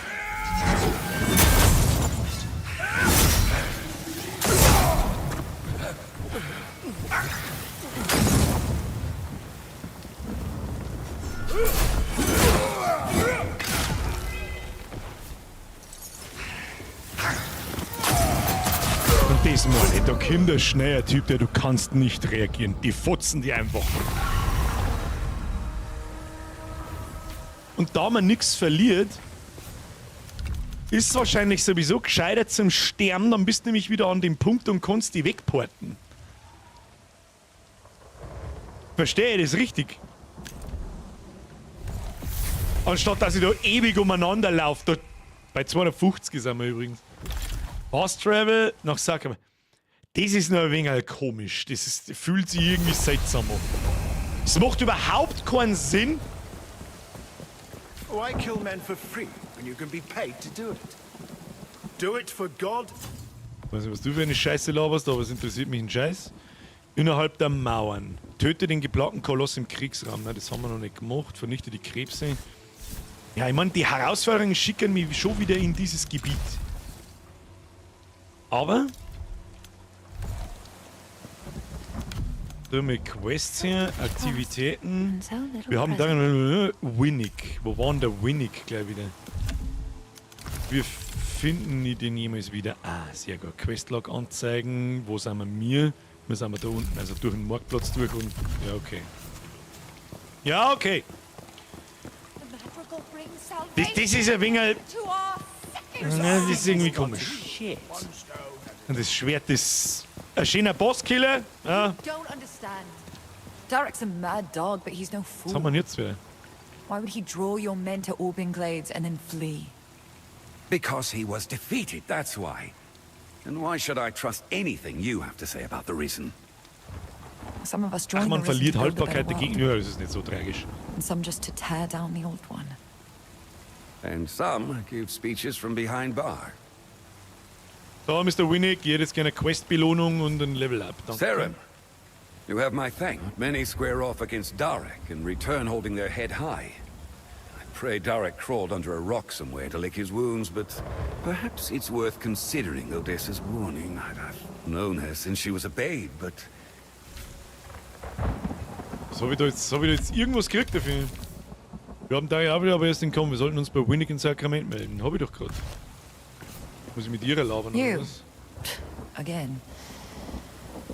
God, I'd rather sing in the town square than say this, but... Maybe you can help me. Derek's always harbored a deep hatred of my father. I never imagined he could move against Sacrament itself, but... He wouldn't people here maybe blind or broken. Under the that doesn't mean they deserve to die. Winnick said his men captured some of Derek's faithful after the battle. You should see if any of them can tell you more. Okay, irgendwelche Gefangenen labern. Winnick schien sich sicher, dass Darek besiegt war, doch Odessa zufolge musste er einen Plan dahinter stecken. Sie drängte uns dazu, weitere Gefangene Widerständler zu befragen. Und wo genau soll das sein?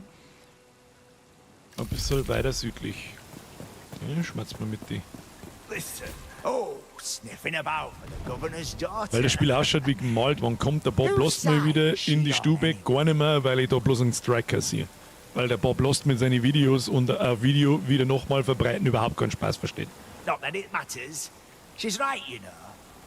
The real attack is yet to come. But there may still be time to stop him. Darak left me to die. least I can do is return the favor. Tell me, friend, do you want to be a hero? Spring me from this cage, and I'll make you sack. These guards couldn't keep a snail locked up in its own shell. Wieso soll er denn das jetzt tun?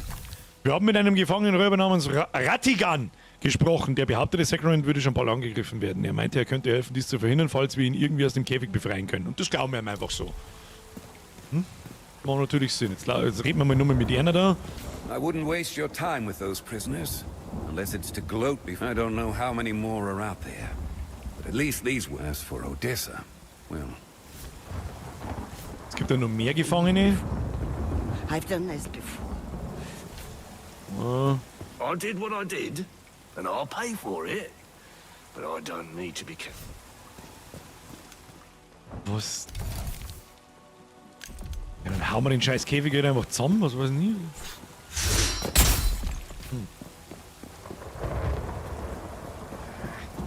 Where's that miserable rot wandered off to?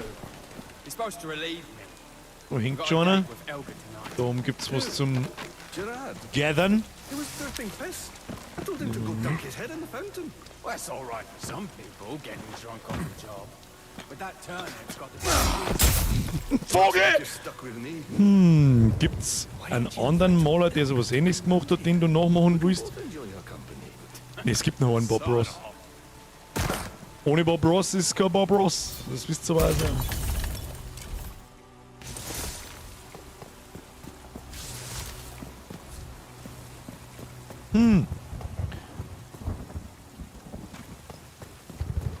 Und wie soll denn jetzt schmecken, wo der Schlüssel ist? Also jetzt mal ernsthaft.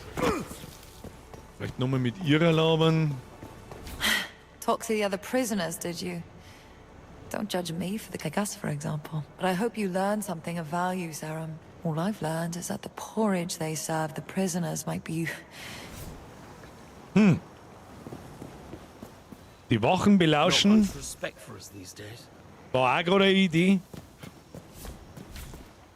Tagebücher lesen vielleicht? Keine Zeit zum Lesen. Da ist ein Riesendrum Leute.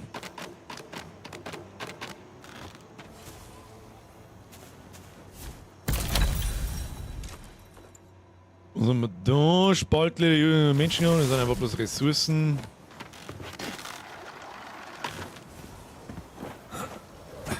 Gehen wir mal nochmal zu den zwei Wachen da unten. Vielleicht hören wir da ein bisschen was.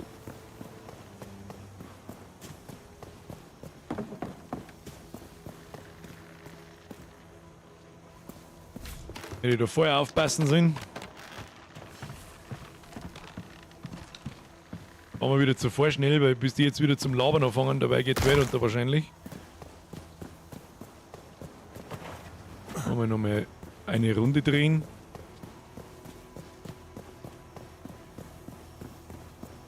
Einer hat was von einem Brunnen gesagt. Das wäre geil, wenn es jetzt da ein Loch gibt.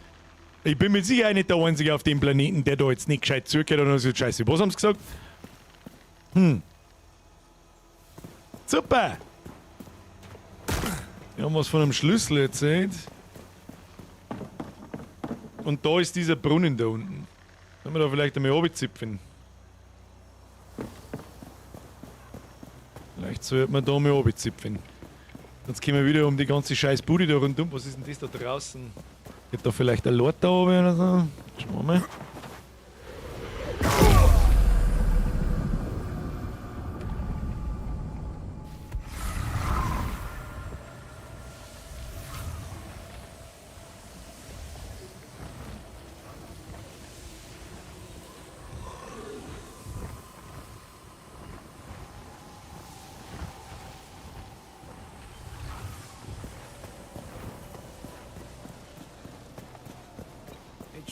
You look like I hear you beat me to the monster outside our gates. Island.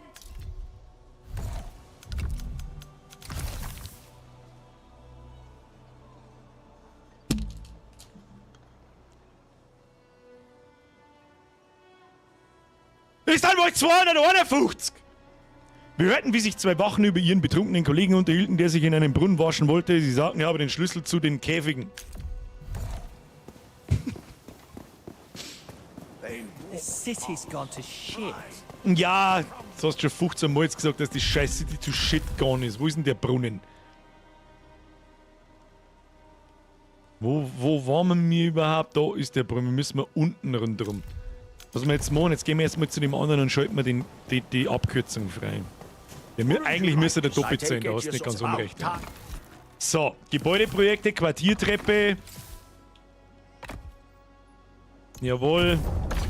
So, benötigte Zeit 15 Minuten und jetzt läuft das wirklich ab mit 15 Minuten. Das hätten wir auch gleich machen können. Na gut, kommen wir später wieder. Jetzt laufen wir da außen rundum, oben zum Brunnen. Oh, da oben ist ein riesen Kisten. Was war das? Wenn man auf Sprinten bleibt am Spui und lauft dann, da siehst du das, und lauft dann leicht an so eine waldbare Stelle da so, flupp, dann steigt er drauf und wenn du dann an einer Kante stehst, dann springt er automatisch. Ja, dort schlaf ich. Schlüssel! Gefängniswagen! Easy schon, hin. Ja, ich sehe schon. Muss man einfach zuhören. Ah, halt, stopp, wir können. Nicht, dass wir jetzt wieder dreimal im Kreis rundum laufen. Aber wir haben schon richtig, ja. Du klickst ein wenig. Nimm einen Schluck von deiner Rassismus-Bib und denkst wieder klar. Da müssen wir hinterher jetzt so den Typen rauslassen. Thank you kindly. Now, what was it? The problem with you holier-than-thou types is you never look down. It's the sewers. Miles and miles of them. Was du in Herr der Ringe? The risen in the outskirts are just a diversion. Derek's men are gonna pour into Sacrament like stinking shit. Sie kämen I'll slip durch die out Kanäle. when the guards rotate. Meet me at the sewer drain, down on the coast. Maybe you still have time to stop them. Maybe not. Alles klärchen. Das heißt, da waren wir auch schon, das ist, ja genau, da wo es dann reingeht. Die Frage ist, wie kommen wir da jetzt am einfachsten hin? Oder was heißt am einfachsten? Muss ich da jetzt wieder die ganze Map ablaufen? Sehe ich das richtig? Muss ich jetzt da... Oh, das ist nicht so geil, muss ich sagen. Nein, das ist nicht so geil. Jetzt gehen wir noch schnell zum Schmied. Lassen wir alles reparieren, was wir haben. Auskennen tut sich ehrlich gesagt in der Stadt auch kein Schwanz, weil Minimap gibt's nicht. Ach. So, uns weiter oben. Da oben. Wie oft wird man in der Stadt umeinander laufen müssen, bis man es auswendig weiß, was ist. Schaut alles so gleich aus, das ist auch nicht so geil, aber gut. Da gewohnt man sich schon dran. So, was haben wir da alles? Das kann man eigentlich auch alles dann in die Kisten noch rein tun. Sacrament indoors. Was haben wir da? Den ganzen Scheiß brauchen wir nicht. Verkauft mal sie. Verkaufen. Mein Holzschwert behalten wir uns noch. Das hat 75 Haltbarkeit, das hat 100. Da verkaufen wir das.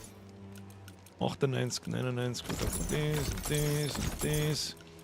Und unseren geschissenen Riesenhelm verkaufen wir auch. Und die Azurklinge, da die mit Gebet skaliert, die können wir nicht brauchen.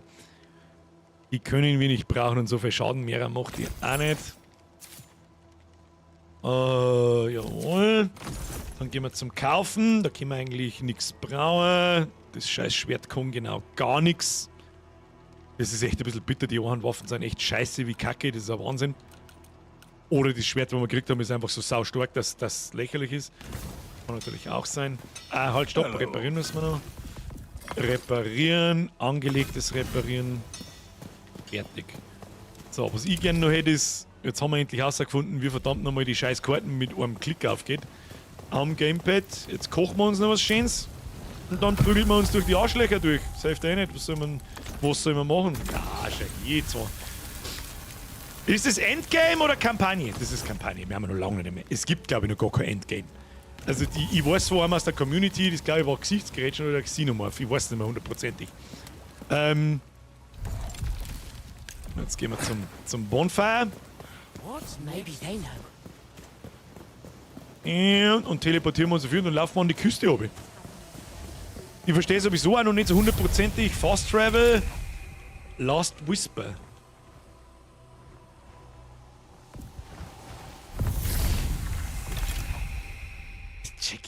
Wieso kann ich mich nicht da an alle Bonfire, die ich freigeschaltet habe, teleportieren? Haben wir jetzt bei den Orban-Sümpfe. Jetzt muss ich da wieder rundrum wichsen, bis ich da dort bin, oder was? Das ist und nirgendwo sind Gegner. Also, aber die ganzen Kisten sind wieder, das ist ein bisschen sehr seltsam. So, bitte! Der Chef, bin jetzt einmal da, war im Training für eine Meisterschaft und Schrei Supermarkt Simulator, wird nicht langweilig, Level 22 ist da, Alter. Da hab ich schon gesehen, da habe ich einige ordentlich gefixt mit dem Scheiß. Habe ich aber kein schlechtes Gewissen, weil wer auf das Bock hat. Backtracking, Leute. Aber letztes Mal schon übersehen. Und jetzt haben wir dann, gehen wir da dann wieder schnell durch. Jetzt haben wir dann gleich wieder bei denen zwei Arschlöcher da. Na doch!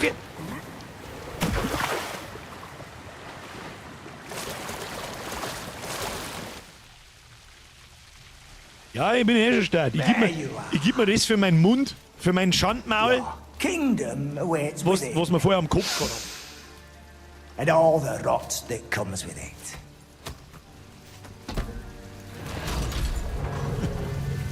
Das ist übrigens das Abschlussbattle.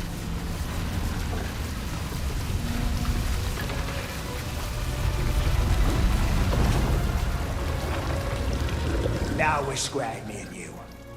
If you find Darak, tell him Ratigan sends his love.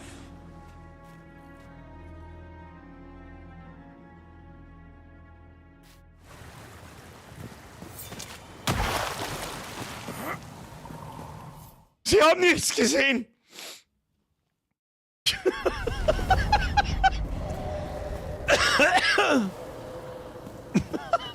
Okay, tschüss. So! Da schaut's doch gut aus. Da schaut's noch nicht so oft sterben aus. Glaub ich. Ja, genau. Eine Kackfrisur. Was ist mit dir? Komm da auf. Kommst du dir auf und reißt deinen Arsch auf. So schaut's aus. Oh, das sind komische Viecher. Ratzen mit blauen Brückerl am Bugel. Das ist gut, ja, das holen wir uns gleich mal. Ja, da schaut's schön abgefuckt aus. Was ist denn jetzt wieder? Was ist das da oben? Ich wollte mich nicht porten, du Idiot!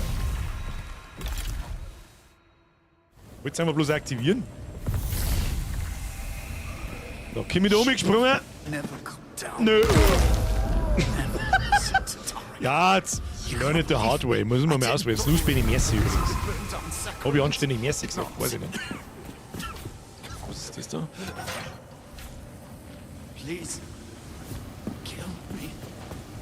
Kanalisationshebelgriff. Okay. Da ist aber der Backtracking, Leute. Da sind Würmer und Ratzen.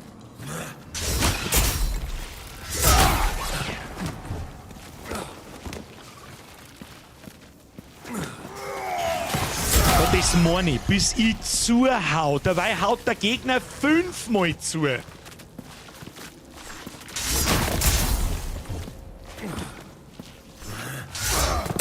Ach, ich sehe halt nicht einmal wo. Irgendetwas ist mit meiner Ausdauer. Ach, das ist der Negativmalus. Wenn ich Schaden kriege, habe ich Minus-Ausdauer. Okay, alles klar.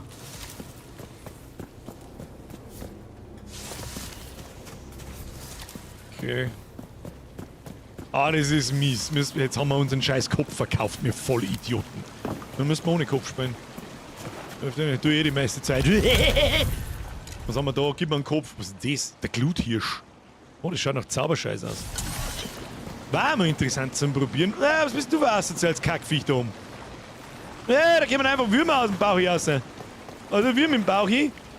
Oder kommen wir nicht auf? Oh, kommen wir auf. Aber ich denke, da kommen wir nicht hoch. Die Frage ist, wo müssen wir hin?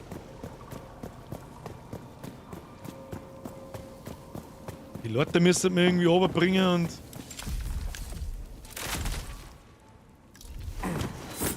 Ich weiß nicht, wo du schießt, aber lass mich bloß in Ruhe.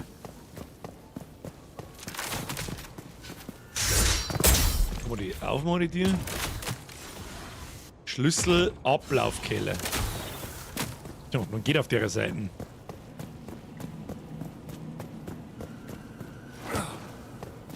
Nicht recht fein.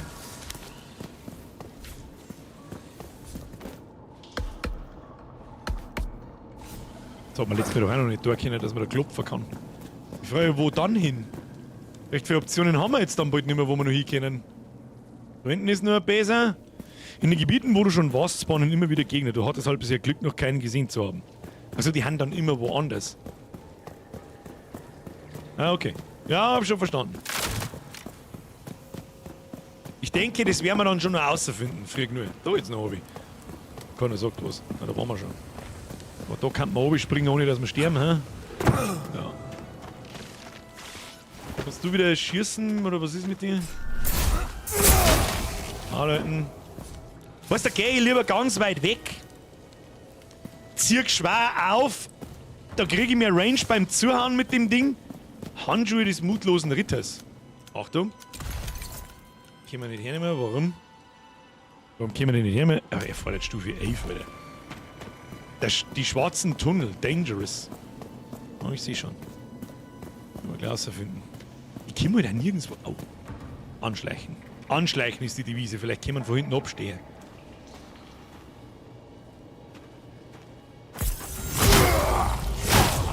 Bevor er mir wieder 100-mal pariert, der Wichser. So, da liegen Fallen umeinander, oder was auch immer das ist da. Nein, das sind Krebsfüß.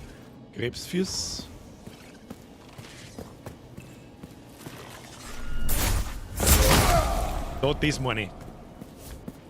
Da passt auch dann die Hitbox irgendwie nicht mehr ganz zusammen, muss ich ganz ehrlich sagen.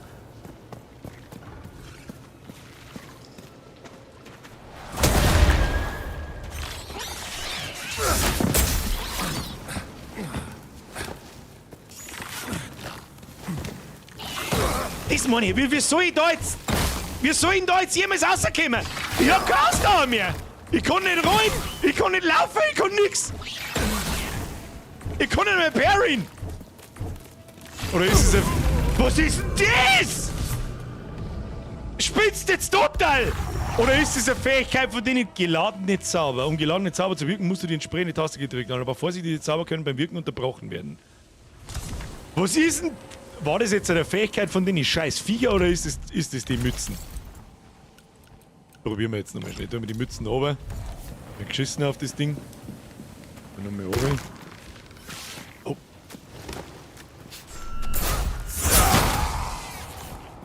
Das war ein totaler Witz. Und dann können wir uns jetzt einfach durchsterben natürlich auch.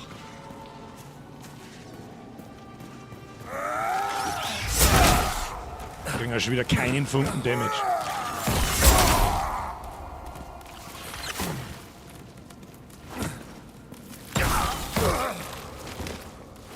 Ich sehe mehr Ausdauer leider nicht. Ja. Und deswegen hasse ich die Schwerter. Du kannst nichts mehr. Da, ich bin sie zu auf.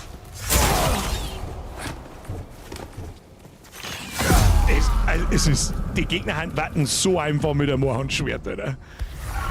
Das war so einfach mit einem Einhandschwert, aber mit dem Ding, das braucht 2-3 Sekunden, bis der Schlag kommt, dabei prügelt die der Gegner, staggert die und du kannst nichts tun. Totaler Scheiß. Macht überhaupt keinen Sinn. Achtung.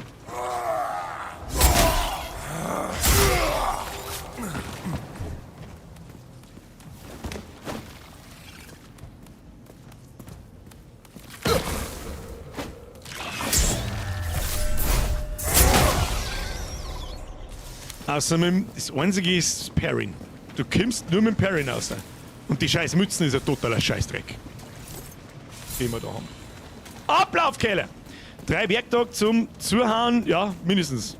Ein Wendekreis wie ein Bus.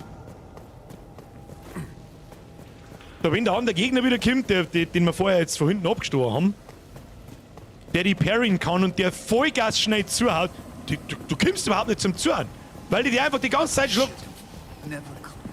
Also ist wieder aufgezogen, dann können wir den Kerkerding da aufsperren. Trotzdem spielen wir jetzt noch mit dem Schwert da weiter.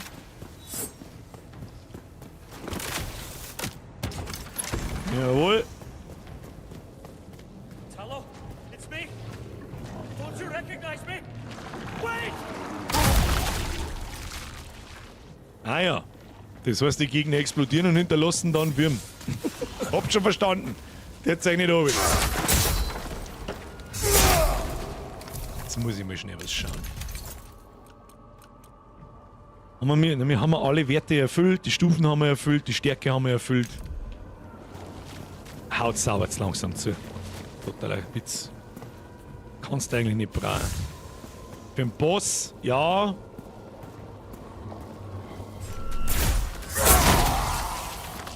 Und den starken Schlag, wenn der Gegner aber dann auf die zukommt und schnell ist, du hast keine Chance nicht.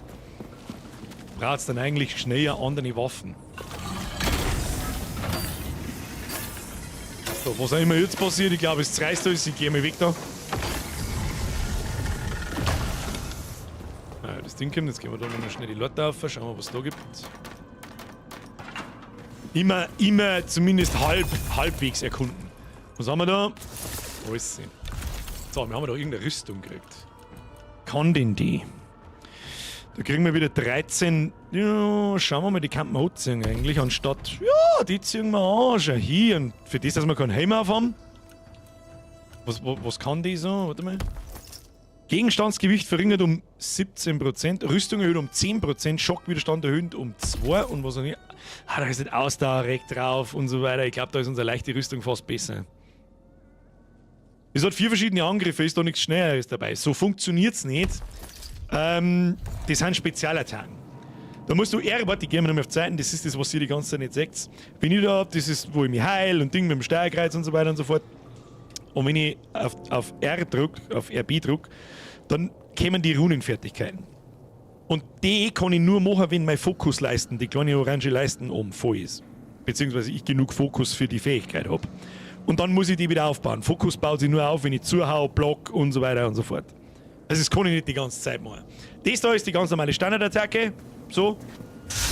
So. Es dauert ewig, bis die ankommt. Und wenn ich lang umbleibe, ist der starke Angriff, dann lotze ich das aus. Zack. Und dann charge ich ein bisschen 4 und hau Vollgas zu. Das ist in Ordnung.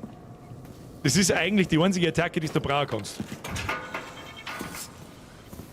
Habe ich so das Gefühl. Und weil es halt so unbandig viel Damage macht, das Ding. Und die anderen Typen mit einem.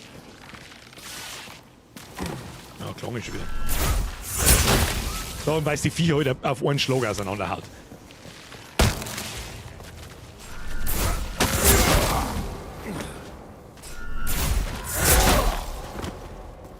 Aus der. Da!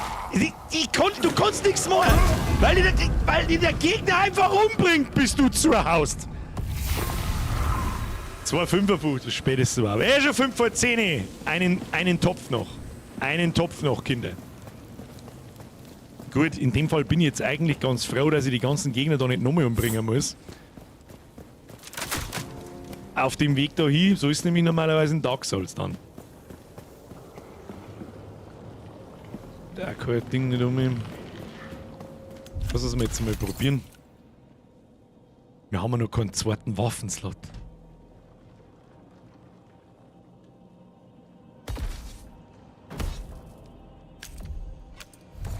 Schauen wir mal, wie sich da herin das gute alte Holzschwert anfühlt.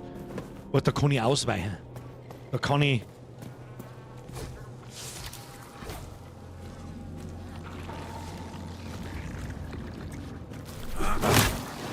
Alter, ich krieg gar keinen Schaden, Alter. Ich krieg einfach gar keinen. Ja, natürlich läuft das Spiel weiter, währenddessen wir da. Weg von mir.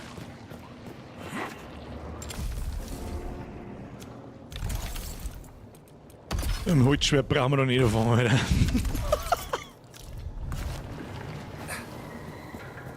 Kriege ich da eigentlich die ganze Zeit Damage oder was ist das? Ja, totaler Kass.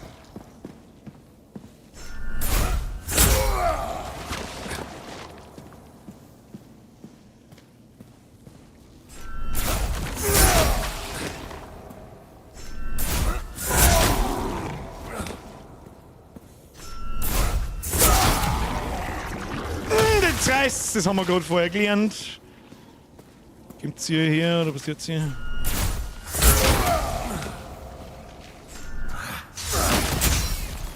Okay. Was ist mit dem Zauberstab? Kann ich ihn hernehmen, ist rot. Breit 22, glaube ich. Ich habe ihn nicht ansatzweise, ich habe nicht einen. Oh, das ist nochmal so ein Mist. Ja, schau dir, was soll denn da tun? Herrgott, ist das ein Drecksschwert. Aber irgendwie das Gefühl, dass wir mir in der Zone noch nichts verloren haben.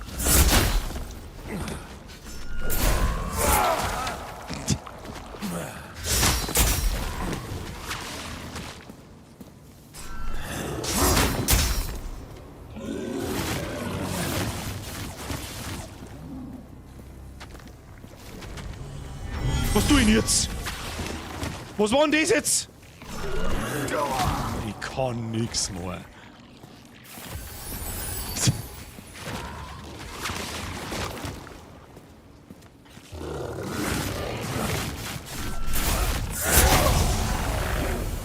Nein, was? Nein, wieder nicht drohen.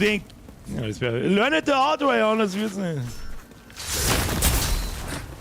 Hm?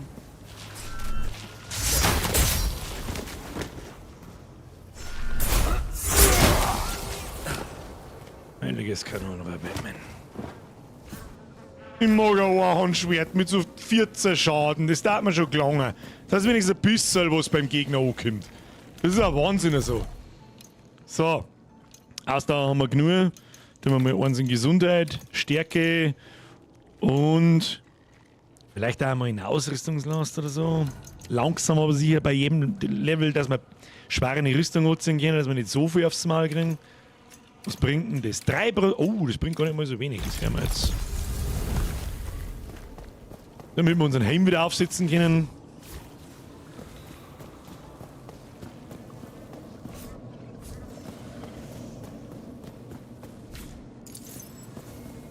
Teilen wir uns nochmal. Mein Inventar ist voll. Wo? Oh, tatsächlich. Finden wir da irgendwo. Da können wir was kochen, gell? Kochen wir uns ein paar Essen. Okay.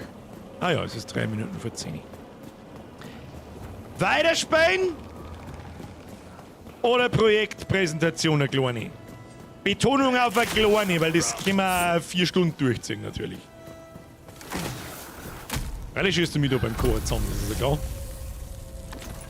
Machen wir so. Projekt, weiter. Aber kein Bleifuß gehabt. Ich werde euch sowieso das Projekt sagen in ungefähr 5 Minuten, also. Ist mir das sowieso wurscht. Die Frage ist, jetzt war ich da fast wieder runtergesprungen, weil ich nichts sehe. Jetzt bloß noch schauen, ob wir da noch irgendwie. Ah, haben wir jetzt wieder einen Platz frei? Nein. Jo, doch. Drauf geschissen. Ja, Alter. Ja, was der bringt mir heute auch mit einem Schlag halbert um.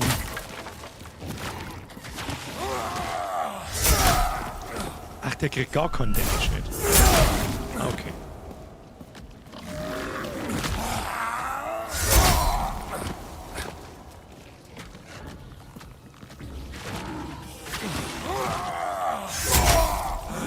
Ah, nicht nochmal zu. Es war knapp, aber ist es gegangen?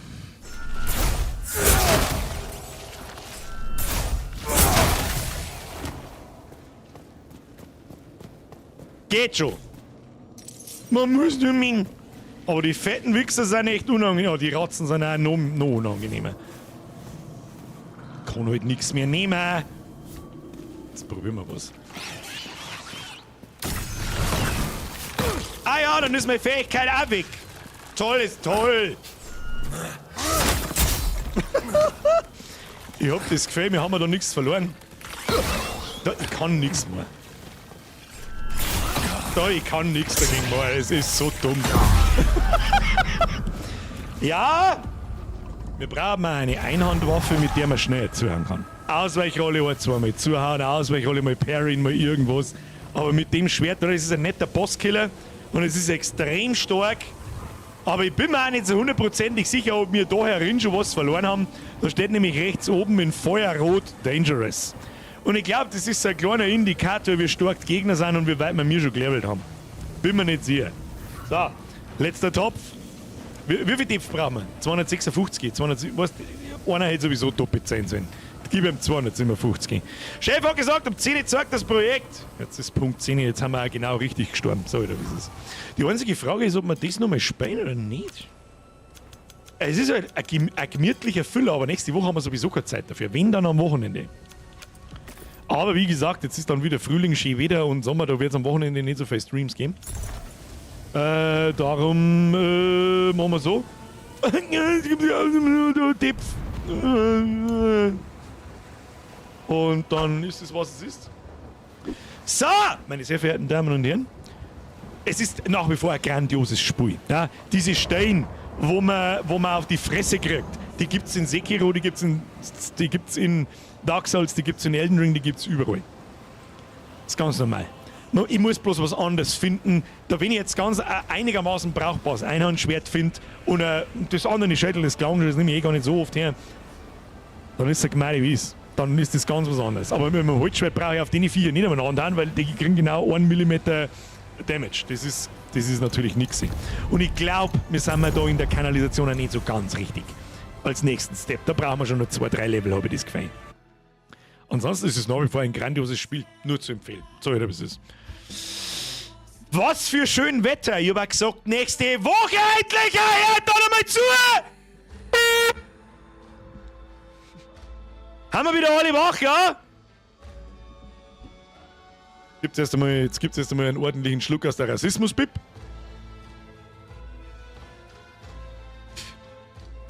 Dann bedanke ich mich ganz herzlich fürs Zuschauen, bei allen, die sich wieder schleichen, wenn das Gameplay vorbei ist. Kuss auf die Nuss, danke für die ganzen Donations, danke fürs Liken, nicht vergessen.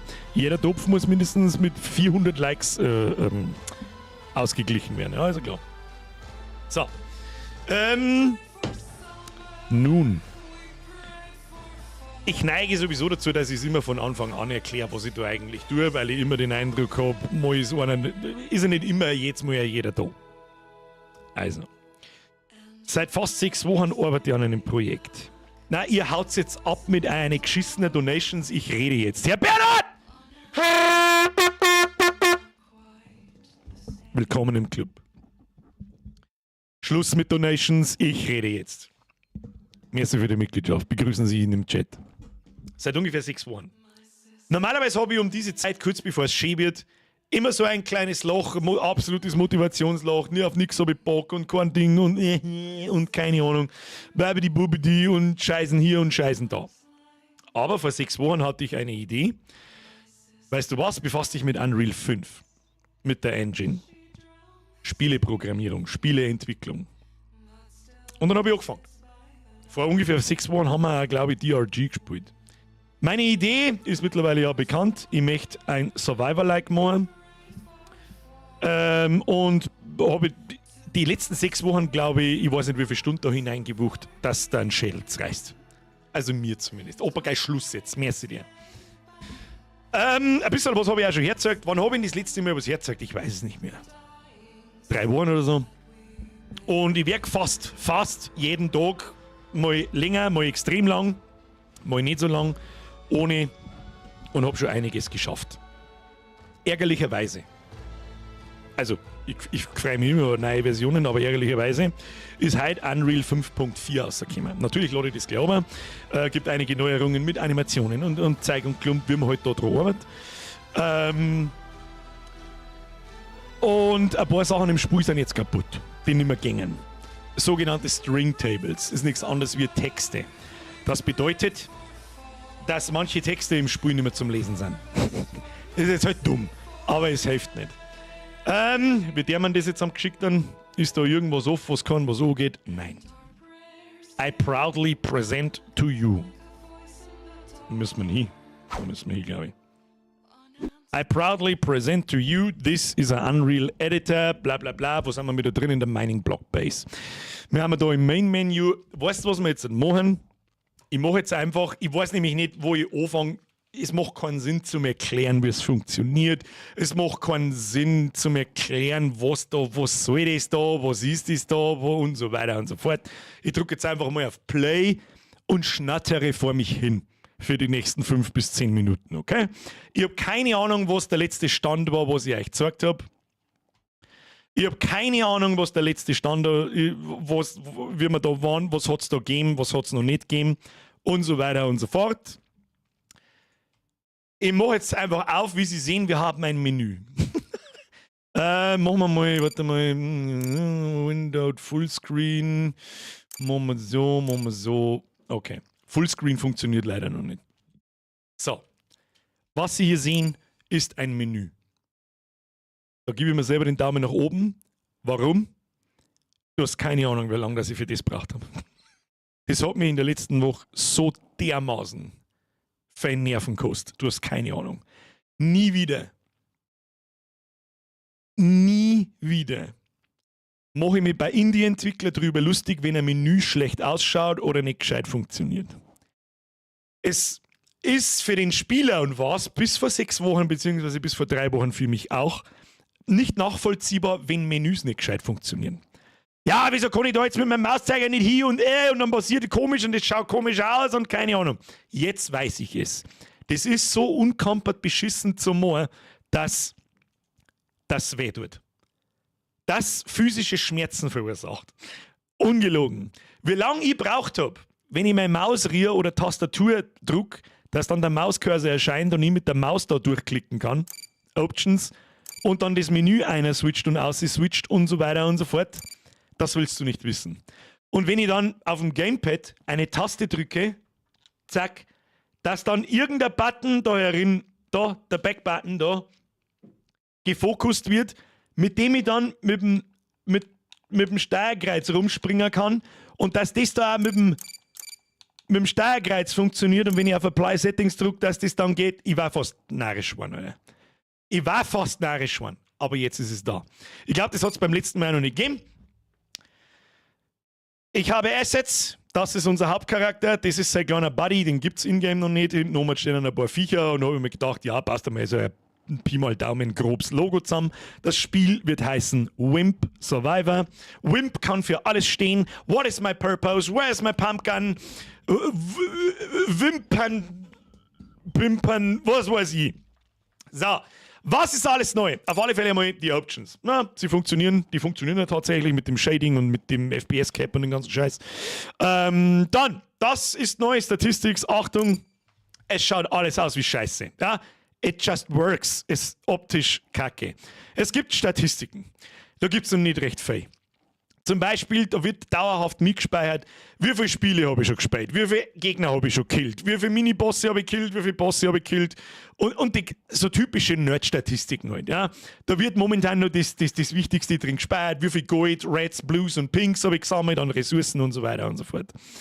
Und dann wird das einfach da in die Textbox eingeschissen, das ist weder angeordnet da, das hängt kreuz und quer irgendwo umeinander, Hauptsache ist es drin. Im Außer. So, wichtigster neuer Punkt. Upgrades. Die komplette Gameplay-Loop ist bereits drinnen, dass es gibt 4 Ressourcen im Spiel, du hast diese Mining-Blöcke zusammen, klock, da fallen diese Ressourcen aus.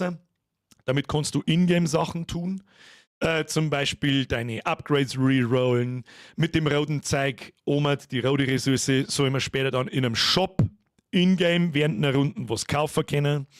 Bei Blau, die blauen Sachen haben dafür da, um deine Waffen-Ultimates oder Waffenfähigkeiten zu benutzen und zu aktivieren. Und die pinken kämen ganz später irgendwann einmal, die gibt es quasi noch gar nicht zum Finden.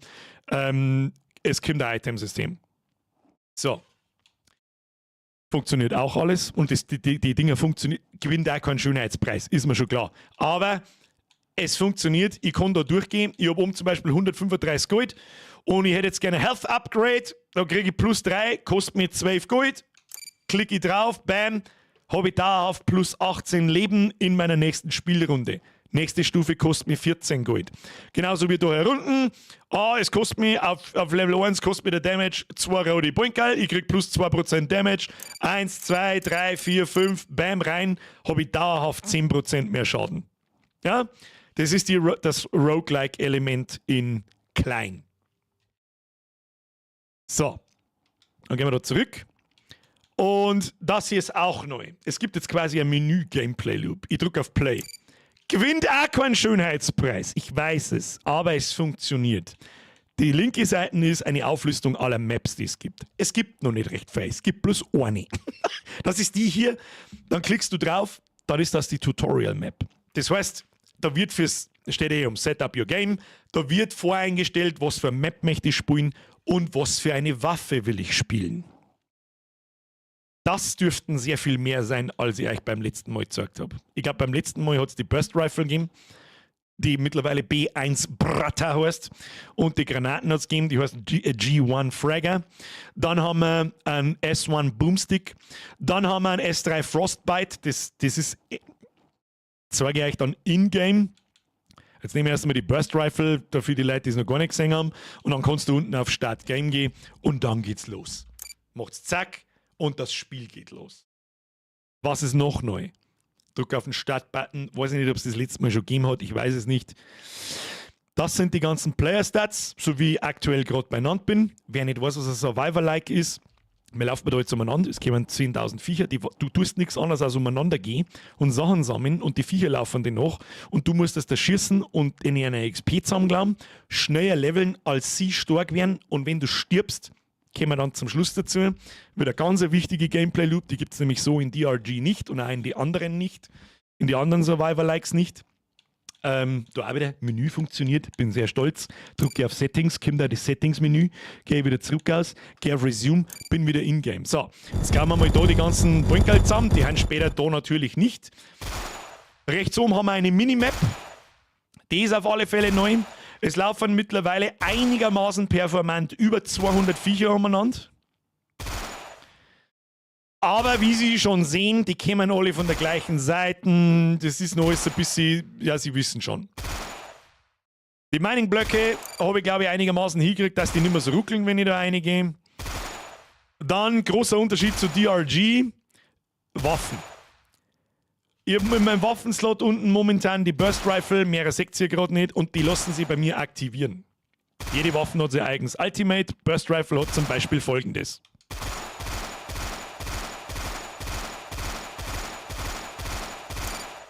Fünf Sekunden Overheat. Das heißt, du hast dann 220% mehr Damage, schießt schneller und so weiter, ist jetzt ein kleiner Bosskiller. Aber das kostet die blauen Ressourcen da unten. Wer es vielleicht schon mitgekriegt hat. Ja, ist gar nicht so einfach, da kommt der große Meteor runter.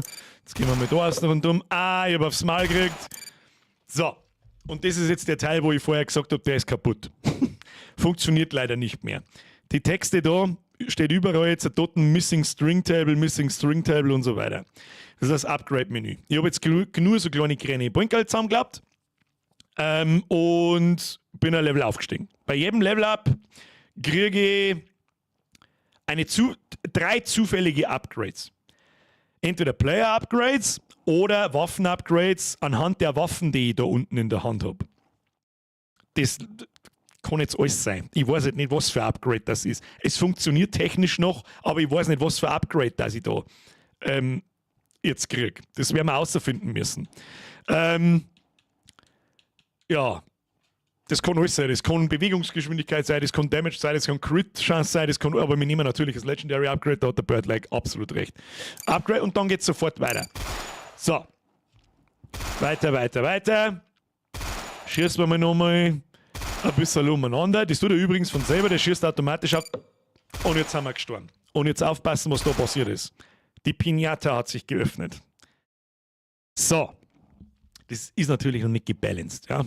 Du rennst noch nicht mit 18 Leben umeinander vom Start. Das ist jetzt bloß für mich zum Testen, weil ich genau an dem da zum Beispiel gestern gearbeitet habe. Da kommt jetzt, man kann sterben, das hat es glaube ich beim letzten Mal auch noch nicht gegeben. Ja, du bist einfach, du bist plopp, du bist weitergelaufen, hast kein Leben mehr gehabt. You die. Der Sprengi hat es gemerkt. Nur der Sprengi, ich bin echt enttäuscht von euch. Ja, plus so ein Dope, es ist, was es ist. Oh, den kann ich da nicht einblenden. Ja, dumm. 258. Ich hab drauf gedrückt. Versprochen. So. Ja, genau. der Death Screen bzw. der Extracted Screen. Und jetzt muss ich ein bisschen ausholen, denn jetzt kommt meine Idee, meine Vorstellung davon, wie die Gameplay Loop funktioniert. Und zwar, da haben wir schon so einigermaßen weit, ja, also es gibt noch keine Mining-Blöcke, wo ein Gold rauskommt und so. Die gibt's schon, aber die habe ich da in die Map noch nicht eingebaut, weil ich gerade mit dem Level-Design mir ein bisschen spui. Wie funktioniert's, von wo lässt man die Gegner spawnen und so weiter.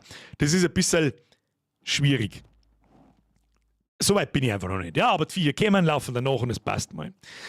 Es gibt 2 Arten, aus dem Spiel rauszukommen. Ja? Du stirbst oder du extrahierst. Du kannst aber nicht jede Zeit extrahieren, sondern, wenn du oben mal aufpasst hast, da ist im Hintergrund so ein Timer, ja, der ist bei euch auch gerade ums Ausschlecken abgeschnitten. Es läuft immer ein Timer. Jede Stage dauert 3 Minuten. Du hast also 3 Minuten Zeit, dann kommt Stage 2. Was bedeutet das? Keine Spielunterbrechung, kein Ladescreen, kein gar nichts. Es geht ganz normal weiter. Du bist einfach in dieser Welt und es geht einfach weiter.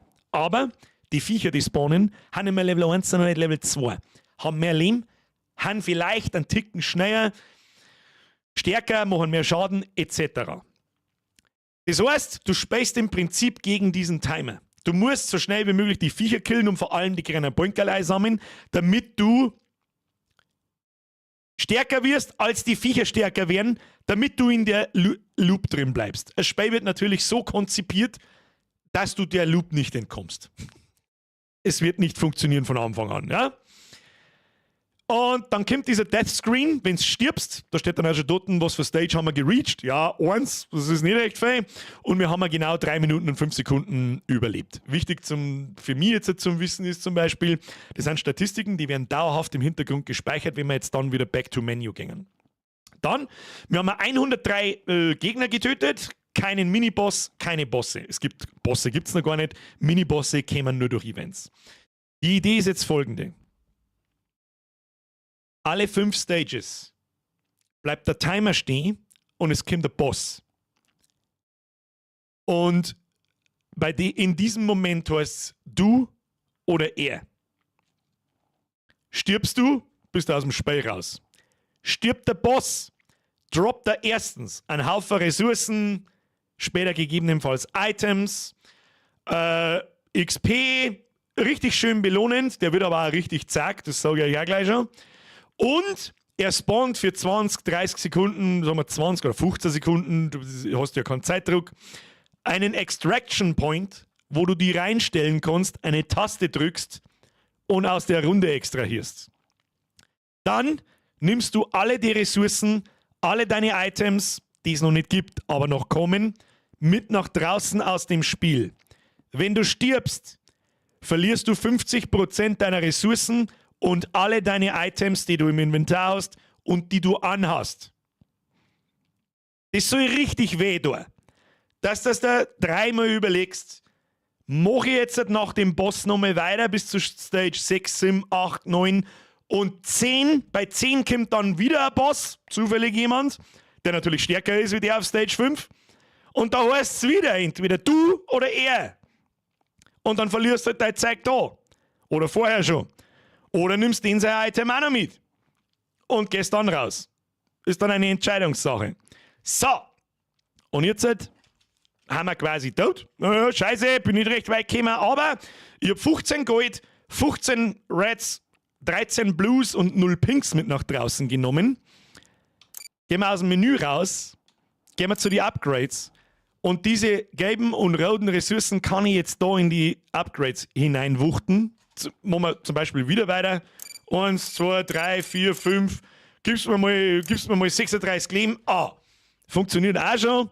Das checkt automatisch. Okay, die Kosten für Health sind 26. Haben wir bloß 24. Das wird dann ausgegraut. Du kannst den Button nicht mehr drücken und nichts. So, was haben wir noch? Mining Speed, Collect Radius. Brauchen wir alles nicht, interessiert mich alles nicht. Da haben wir noch ein bisschen 1, 2, 3, 4, 5 in den Schaden hinein. Und was können wir noch brauchen? Fire Rate ist gut. Da gibt es ja bloß 0,5% pro Level. Machen wir so. Und es ist ja richtig teuer. Zack. Und schon funktioniert auch schon alles, dass sie das gegenseitig dann deaktiviert, dass du nicht überskillen kannst und so weiter. So. Und dann Back, Play und das spielen wir mit der Granaten. Und dann geht eine neue Runde los. Nehmen wir das mit die Granate. Start Game. Die Granaten habt ihr, glaube ich, auch schon mal gesehen. Das sind übrigens Testpointerl, ja, damit ich schauen kann, ob es funktioniert. So, da kommt eine riesengroße Horde und auf die werfen wir jetzt Granaten. Oh, das darf man aufpassen. So, das erste, was mich schon einmal selber auch interessiert, ob es auch wirklich funktioniert, weil so lange gibt es das Upgrade-System noch nicht. Und zwar, wir gehen jetzt von Haus aus schon mit 36 mehr Leben in die nächste Runde. Immer. Wenn ich jetzt nochmal stirb, in der nächsten Runde habe ich wieder die 36 Leben mehr aus dem Menü. Mit 20% mehr Schaden, merke ich jetzt schon, dass das vielleicht ein bisschen viel ist, und mit 2,5% schnellerer Fire Rate. Das heißt, ich säge dann an der Granate, die macht nicht 30 Schaden, sondern 36. Die hat eine Fire Rate von 4,9 Sekunden und nicht von 5. Hat 20% mehr Schaden, 2,5% mehr Fire Rate und ja gut, 300 Crit Damage hat es von Haus aus. So. Resume, raus. Kriegt das auch eine Story? Nein. Story interessiert bei den Spielen keinen Schwanz. DRG hat keine Story, Vampire Survivor hat keine Story, braucht kein Mensch, braucht eine Story bei seinen Spielen. Gameplay is fucking everything. Oh! Kill the Boss! Haben wir jetzt da irgendwo einen kleiner, jetzt gibt dann irgendwann ein fetter Roder. Glaube ich.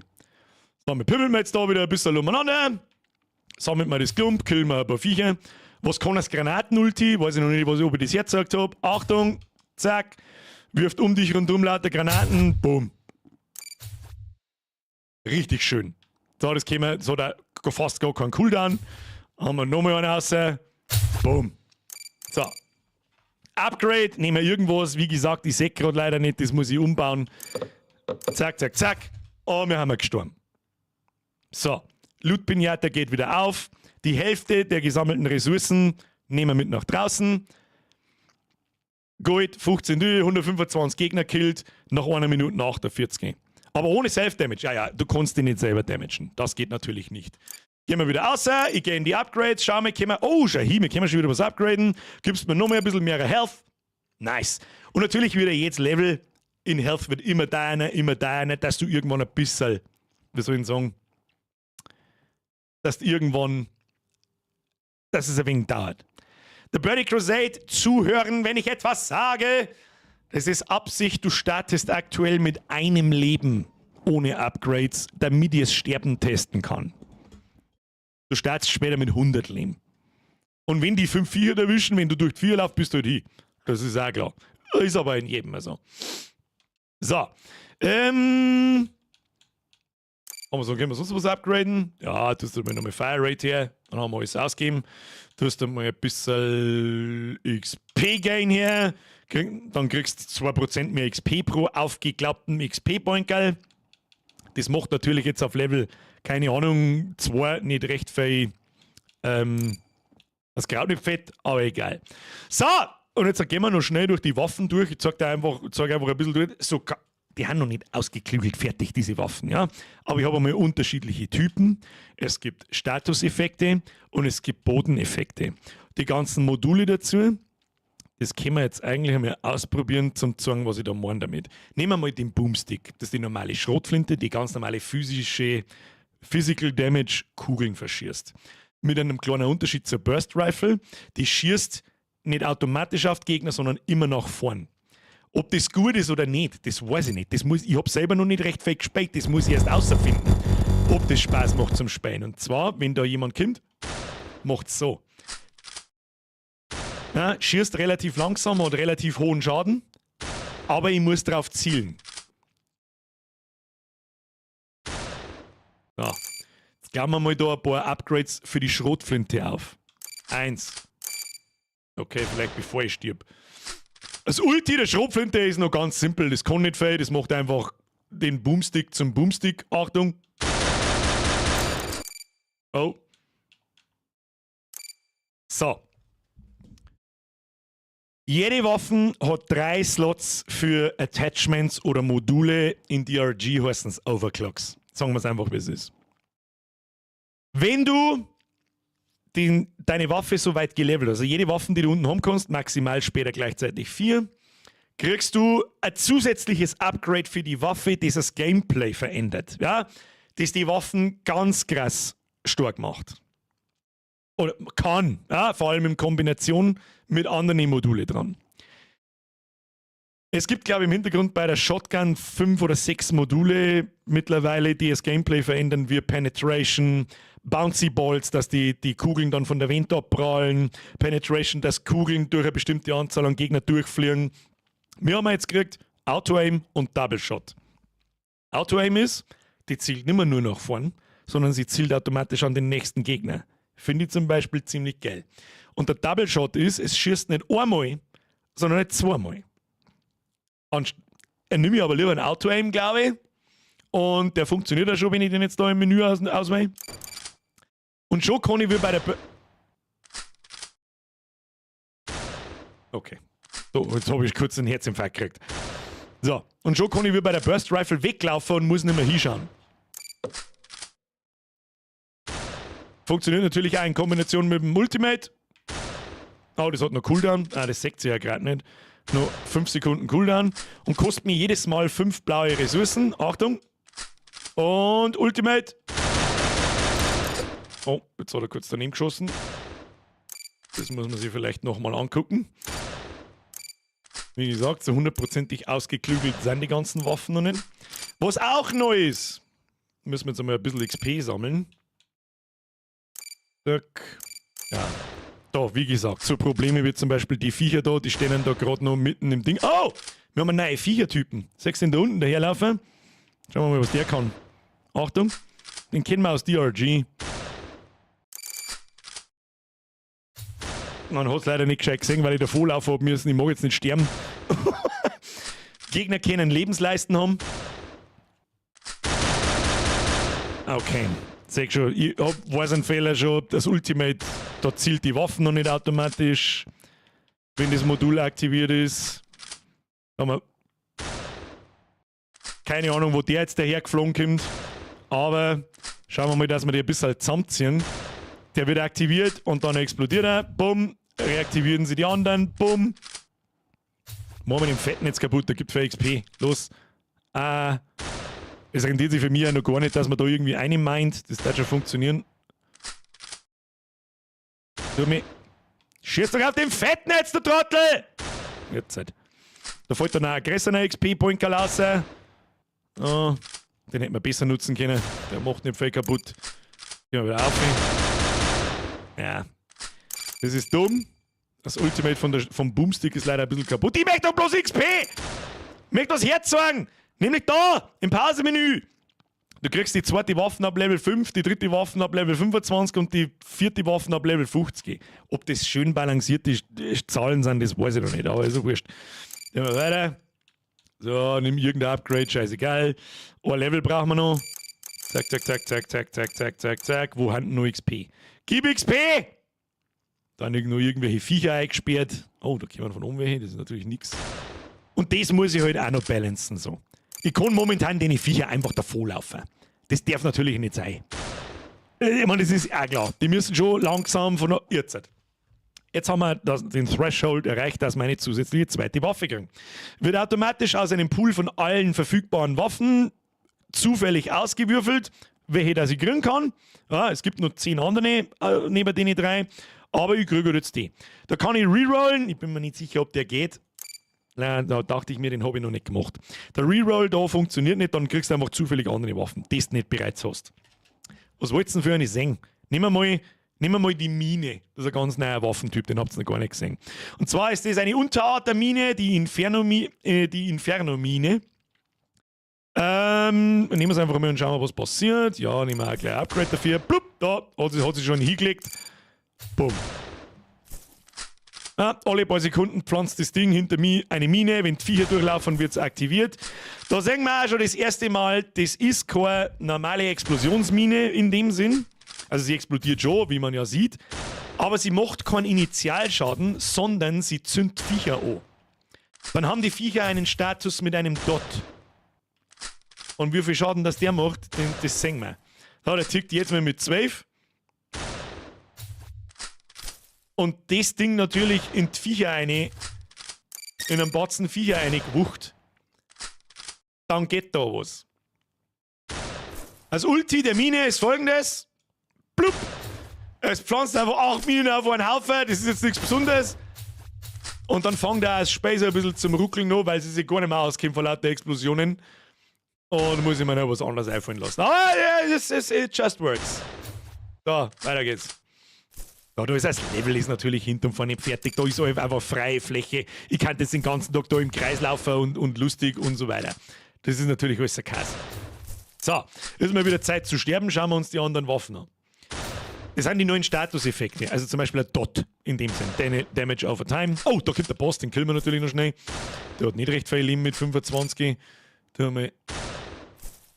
C-Fix. Kann ich da nicht. Oh, wir können kein Ulti mehr aktivieren. Upgrade. Oh! Penetration. Großer Spaß. Achtung. Kugeln fliegen jetzt durch Gegner durch und treffen alle. Und das ist natürlich ein Schadensboost ohne Ende. Siehst du das? Jede Kugel schießt durch 4, 5 oder 6 Gegner. Ich weiß jetzt nicht genau wie viel. Das kann ich mit einem einfachen Wert anpassen. Schießt das dann da so durch, aber das ist ein Major Update. Gehen wir mal auf Pause. Da sehen wir das dann auch. Welche Module haben wir gerade drin? Auto-Aim und Penetration. Einen Slot haben wir noch frei. Und den kriegen wir, glaube ich, bei Level 9 oder so. Ist natürlich auch nicht gebalanced. Das ist zum Testen, dass ich schnell 3 Level einlevelt. Ah, nimm das Modul, nimm das. Funktioniert, ja, passt. Später wirst du die Waffen wahrscheinlich wie bei DRG. Auf Level 15 ist Max-Level und alle 5 Level kriegst du ein Modul. Danach kriegst du keine Module mehr, aber du kannst immer nur upgraden in mehr Schaden, mehr Fire Rate, mehr Crit Chance, die ganzen Werte, die halt da drunter stehen. Es geht einmal all over mit Player-Upgrades und einmal für jede Waffe einzeln. Und ab jetzt, wenn ihr Level aufsteigt, können wir mal ein paar Mal rerollen, da fangen sie mich auch schon an. UI ist noch nicht fertig, ich weiß gerade nicht, wie viel Gold das ich habe. Jeder Reroll kostet 5 Gold. Mache ich jetzt den Reroll oder nimm das Gold mit nach draußen zum Upgraden? Entscheidung treffen. Wir rerollen jetzt. Zack, genau. Und ich kann entweder Waffen-Upgrades, Player-Upgrades oder jetzt zum Beispiel die Mine oder einen Schrotflinten-Upgrade kriegen. Machen wir nochmal. Vielleicht haben wir mal Glück, dass wir alles 3 sehen. Nicht wirklich. Ja, genau.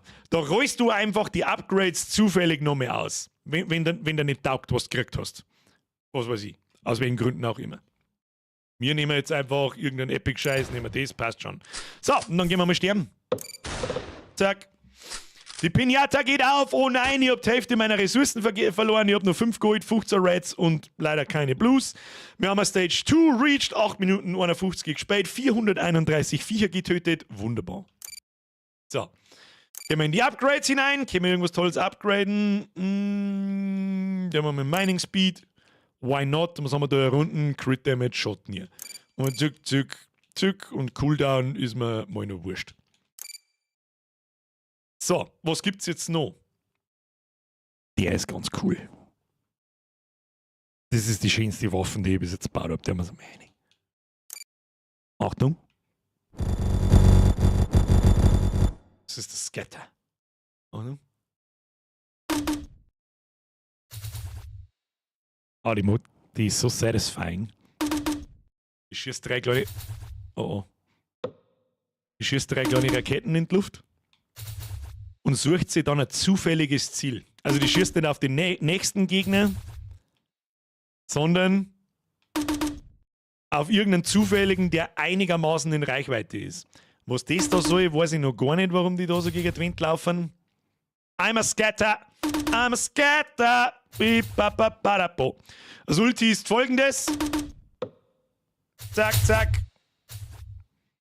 Und ja, genau. So, jetzt gehen wir da mal aus und um, schauen wir, ob wir den XP-Batzen uns da irgendwie holen können.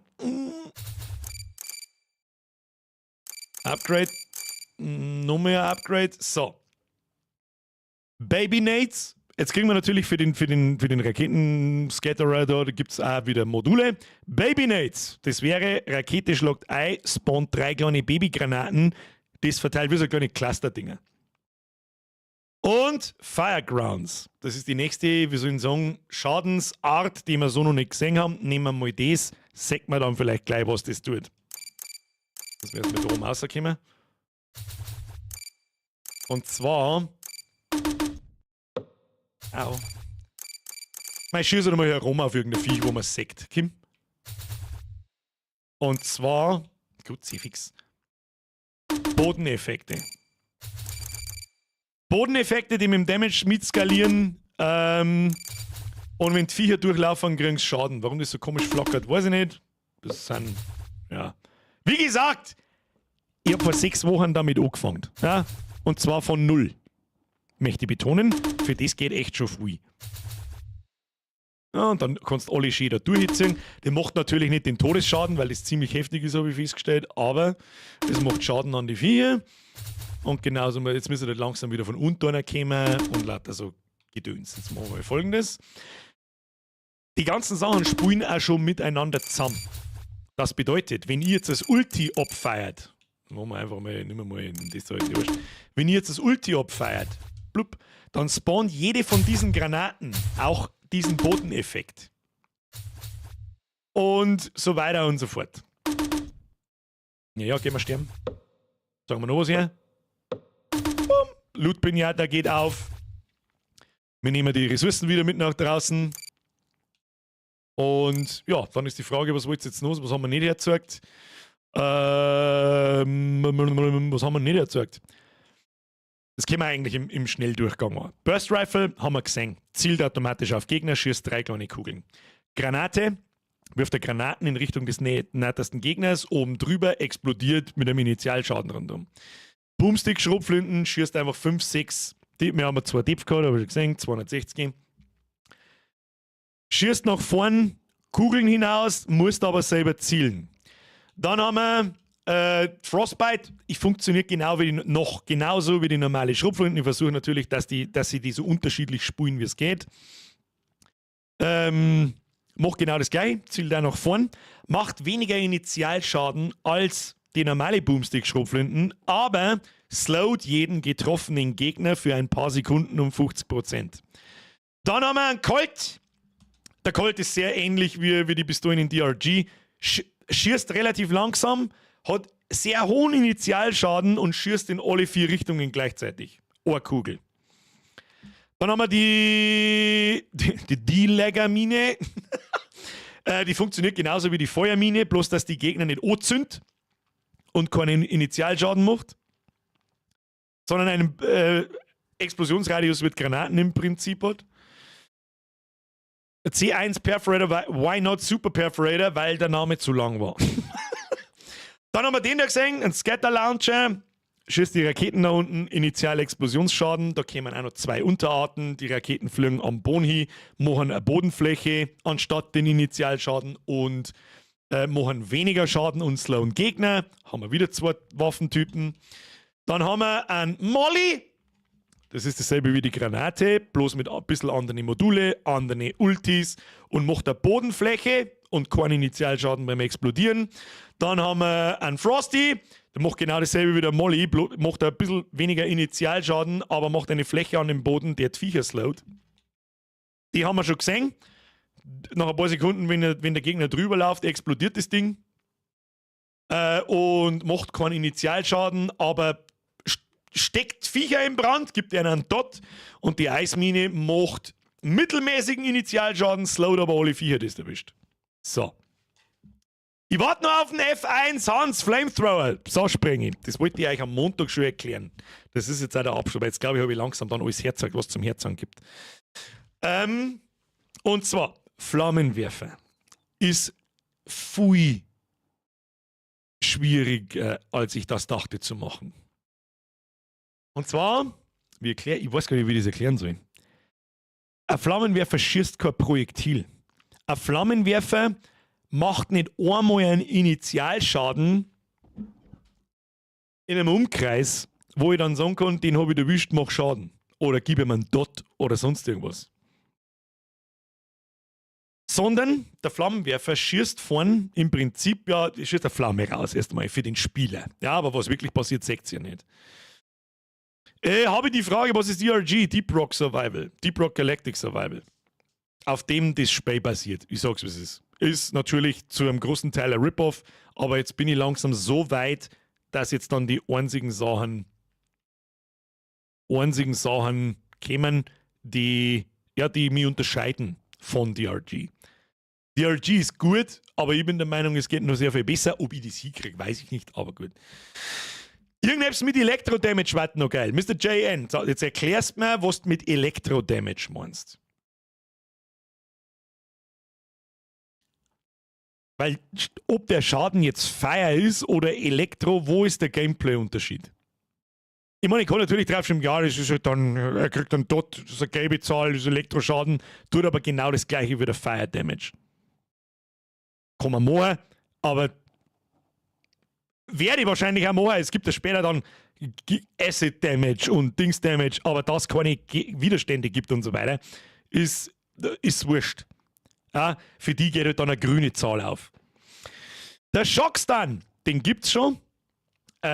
Und zwar aber nicht, weil ich sehr schnell festgestellt habe, dass Stun ist sauber zu krass. Vor allem kombiniert mit Penetration-Kugeln und so weiter. Es gibt Module für fast alle Waffen, für eigentlich alle Waffen. Die haben wir jetzt halt leider nicht gesehen beim Waffenableveln. Du hast einfach Stunner. Das bedeutet, du hast eine x-prozentige Chance, einen Gegner bei Initialschaden zu stunnen für ein paar Sekunden. Gibt's bereits. Kann ich jetzt halt auf die Schnelle nicht herzeigen, ohne dass ich 5000 Mal probiere, ja, tu das Modul her und bis dann einer gestunt wird und so weiter und so fort. Aber gibt's schon. Damage, der auf Eftel, auf nur Roboter etc. überspringt. Viel zu weiter Ferne, sauber zu kompliziert. Bewegungsunfähigkeit für kurze Zeit, ja, haben wir gerade. Das Damage auf Gegner weiter überspringt wie in DRG.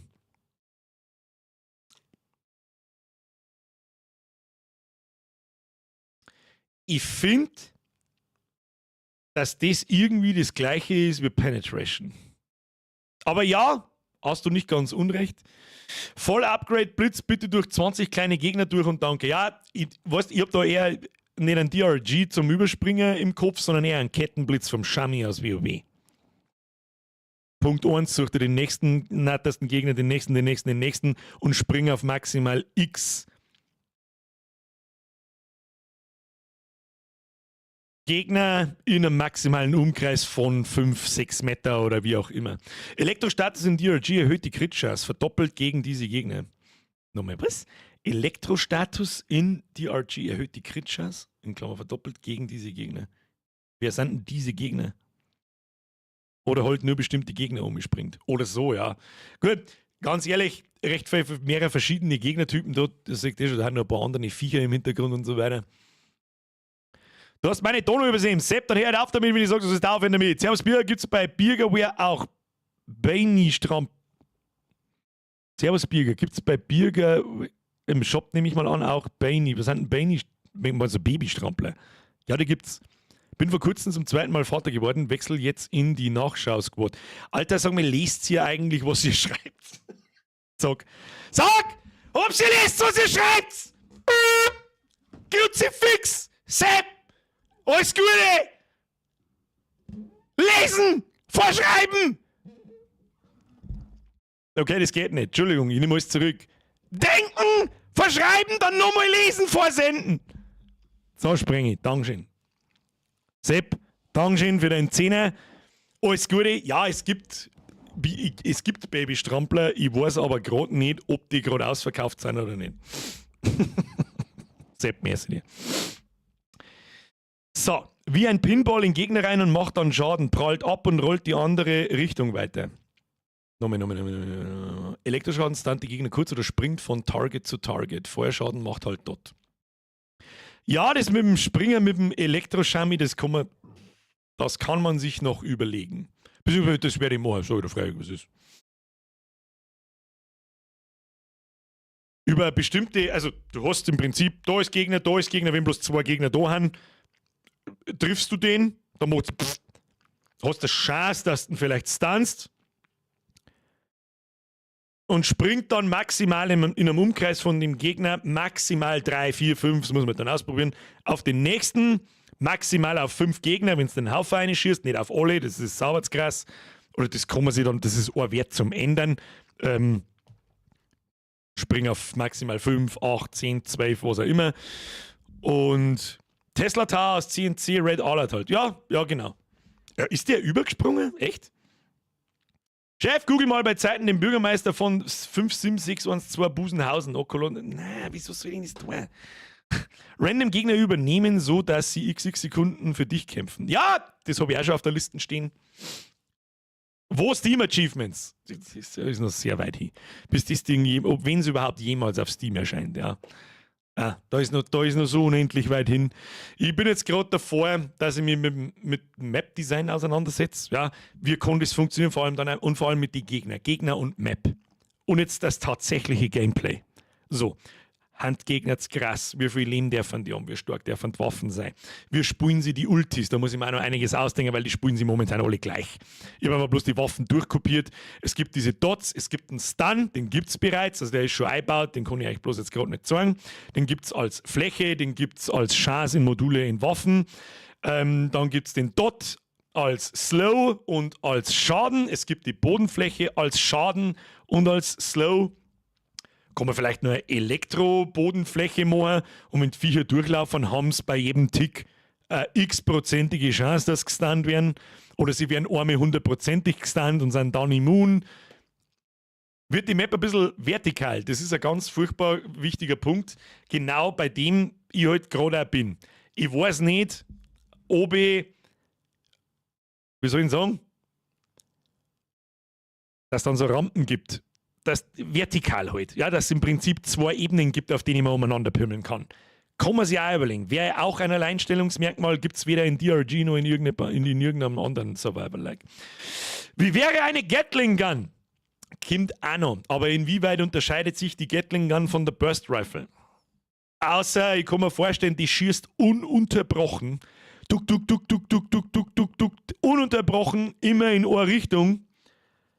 Und macht aber halt pro Kugel weniger Schaden. Ja, es gibt 1 Million Möglichkeiten für Waffen. 1 Million. Beim Flammenwerfer waren wir übrigens.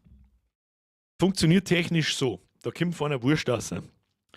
Und dann wird überprüft, welche Gegner overlappen mit der Wurst davon. Wenn die overlappen, krieg Schaden. Jetzt hätte ich aber gern, dass die Viecher brennen. Und immer wenn ich die Viecher erwische, kriegen die diesen Dot. Jetzt kann die theoretisch hergehen und mit dieser Wurst jiggeln. Das wissen jetzt nur Leute, die mehrere gespielt haben in ihrem Leben, was das ist. Objekt, overlappt nicht, jiggle, jiggle, jiggle, jiggle, jiggle und kann innerhalb, so schnell wie mein Finger ist, den Dot auf das Viech drauf tun. Und dann tickt nicht ein Dot, sondern 30, wenn ich schnell genug bin.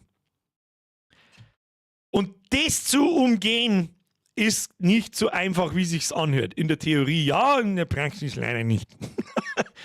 Aber kommt schon noch. Der Flammenwerfer braucht man, ist ja klar. Das nächste ist, der Flammenwerfer ist ein optisches Feuerwerk, dass du nichts mehr siehst. Wie ich den Effekt mache von der Flamme und so weiter. Dass man noch Gegner sagt, aber dass ich auch sage, ja, das ist meine Hitbox von meinem Flammenwerfer, ich darf jetzt gerne die Viecher anzünden und so. Ist ganz furchtbar schwierig. Ganz furchtbar schwierig. Aber kriegen wir alles. Kriegen wir alles. Dauert schon eine ganze Zeit. Dauert noch den ganzen Sommer. Sag ich dir, was ist. Sus bitte schreibt. Ja, viel Spaß beim Schreiben, Alter. Ich hab's nicht geschaut. Nicht gesagt. Was? Ab einem gewissen Punkt auch die Waffen wie Eisbombe auch an Spieler slowt. Dann käme noch ein bisschen mehr Taktik rein, wenn man was zündet. Ich hab das Problem jetzt schon, dass diese ganzen Screen-Effekte, die da gerade passieren, so heftig sind, dass man irgendwann gar nichts mehr erkennt. Da muss ich sowieso zurückschrauben und mir was ausdenken, wie man das macht, dass man immer nur erkennt, was sind meine Bodeneffekte, was sind die Bodeneffekte von den Gegnern, was sind die Bodeneffekte von den Events um mich rundherum und so weiter. Es gibt nichts Schlimmeres wie in ARPGs und in WoW und so weiter, es passieren 1000 Sachen und ich weiß nicht, was und ich stirb. Bürger, get the Flamethrower! Ich arbeite dran, der Flammenwerfer kommt schon noch. Aber ich habe mich die letzten 2 Wochen mich um andere Dinge gekümmert, wie zum Beispiel das Menü, die Menüfunktionalitäten, die Statistiken, die Upgrades, dass die Gameplay-Loop mal funktioniert und das einfach zu warten ist, vor allem, wenn es dann heißt, ja, Alter, der Damage ist total für den Arsch, brauchen wir nicht. Ja, dann kann ich ihn einfach rauslöschen, fertig. Ja, scheiße, jetzt brauchen wir einen Damage, brauchen wir aber da. Ja, dann tue ich einfach wieder eine innerhalb von 2 Minuten. Blub. Und lauter so Sachen. Wird es vielleicht eine Testphase für Discord geben von deinem Spiel? Ja, wird es geben, natürlich. Für was habe ich denn eigentlich im Discord drin? AOE-Flashbang. Köder werfen, die einen Teil der Gegner ablenken für x Sekunden. Habe ich auch schon überlegt. Türme hätte ich gern. Ja, ich finde die kleinen Turrets finde ich ganz geil. Die sie aufstellen und dann selbstständig auf Viecher schießen und das was ist denn da los? Und wenn du bei Flammenwerfer einen Check machst, dass nur ein Brand dort maximal verfügbar ist und in der Wurst kontinuierlich Schaden ist, genau so. Es ist bloß das Problem, es gibt schon einen Dot. Ich muss quasi einen zweiten Dot erstellen, ganz speziell nur für den Flammenwerfer. Und im Prinzip dem Gegner einen Dot-Slot geben. Das Problem ist aber, was ist, ich möchte später kleine Türme haben. Und da gibt es welche, die Projektile schießen und da soll es auch wieder welche geben, die Flamme schießen, anstatt der Projektil. Das ist nicht so einfach zum Einbauen, wie, ja, bauerfrei passt schon. Sondern das muss skaliert gedacht werden, was ist später. Es gibt ja nicht bloß den einen Flammenwerfer als Waffe, vielleicht gibt es auch einen Eiswerfer. Ja, der vereist halt Viecher dann. Funktioniert aber genauso wie der Flammenwerfer. Gibt dir bloß nicht den Schadensdot, sondern den Slow-Dot. Ist der Slow-Dot? Weiß ich nicht. Ein Sidekick wird es auch sowas geben. Darum vielleicht deine Frage? Da hinten steht er. Das wird der Trader. Meine Idee ist, nicht wie bei DRG, dass du nach jeder Etappe extrahierst, kaufst im Shop ein und gehst dann wieder ins gleiche Spiel, sondern dass ein Event erscheint, zufällig mit dem Trader, den musst du dann freiminen oder Freikämpfer oder was auch immer.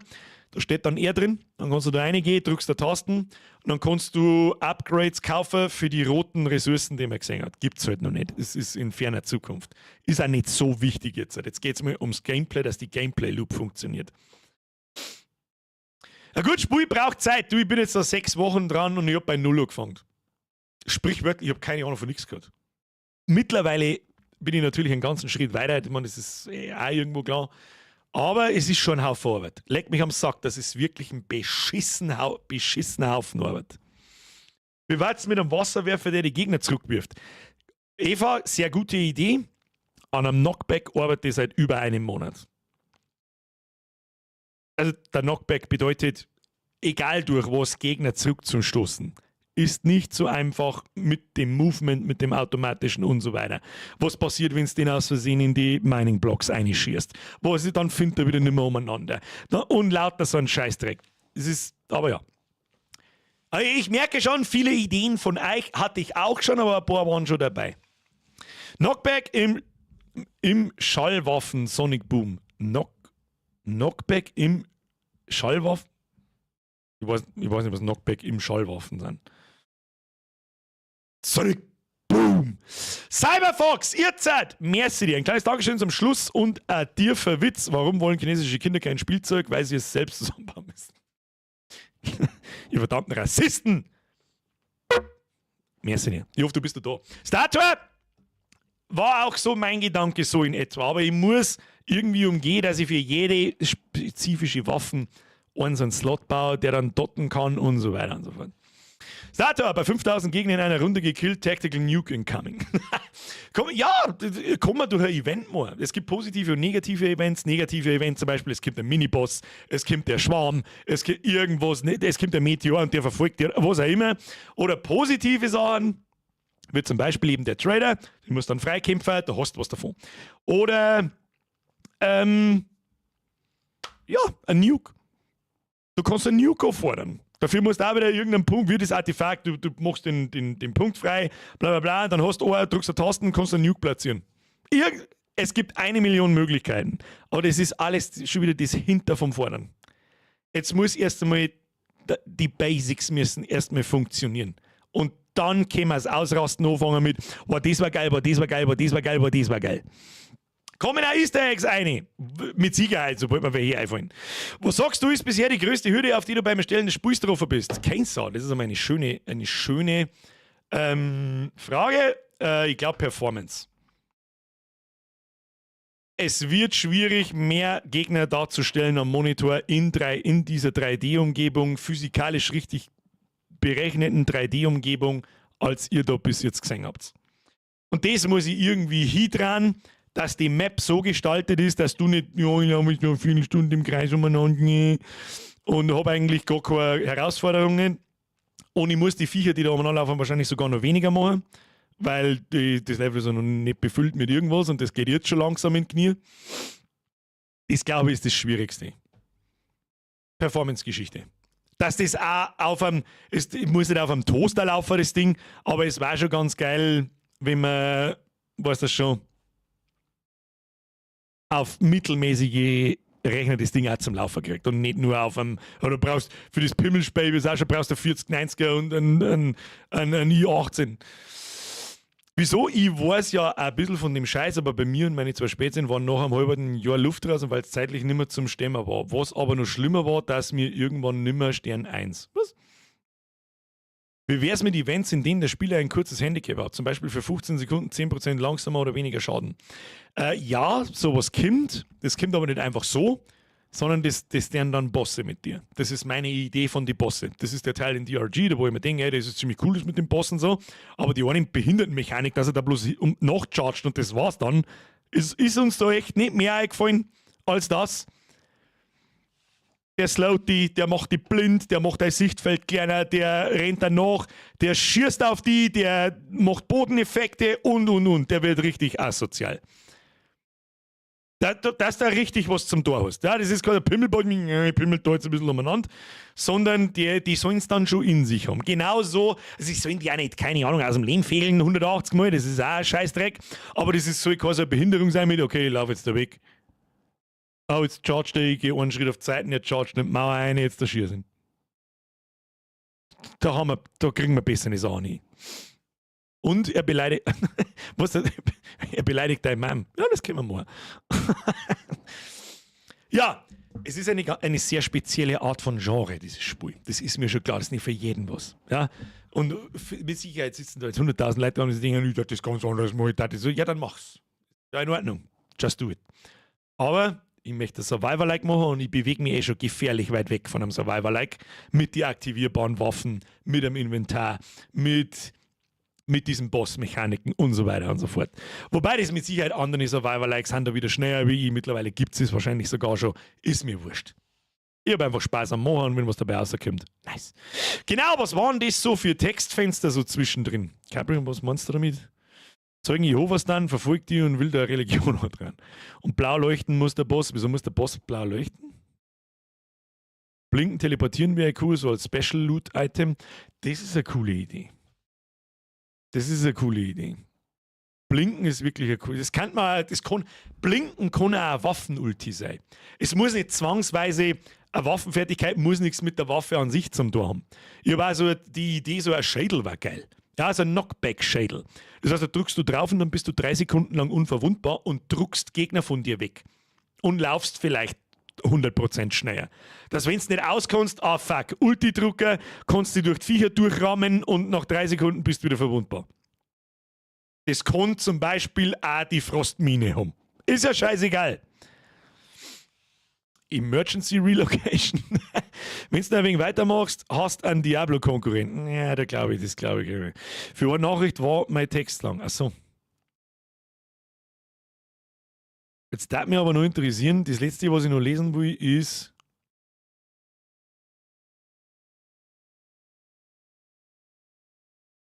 genau, was waren das so für Textfenster so zwischendrin? Capricorn. Was für Textfenster? Was sind da gestanden? Ich weiß nicht, wir haben sehr viele Textfenster gesehen. Was meinst du? Oder was meintest du? Wie schaut aus mit Microtransactions und Real Money Shop? Wird es nicht geben.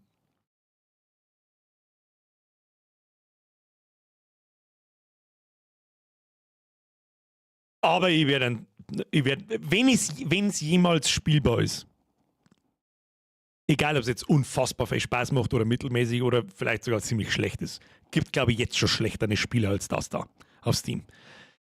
Stell es auf Steam und schreib irgendeinen Preis drauf. 5 Euro, 8 Euro, 10 Euro, irgend sowas. Ich glaube, da brauche ich mich nicht schlecht vorkommen dafür. Da steckt jetzt schon so viel Arbeit drin, dass es eigentlich lächerlich ist. Vielleicht meinst du die Stringtexte. Ich will eine cashen!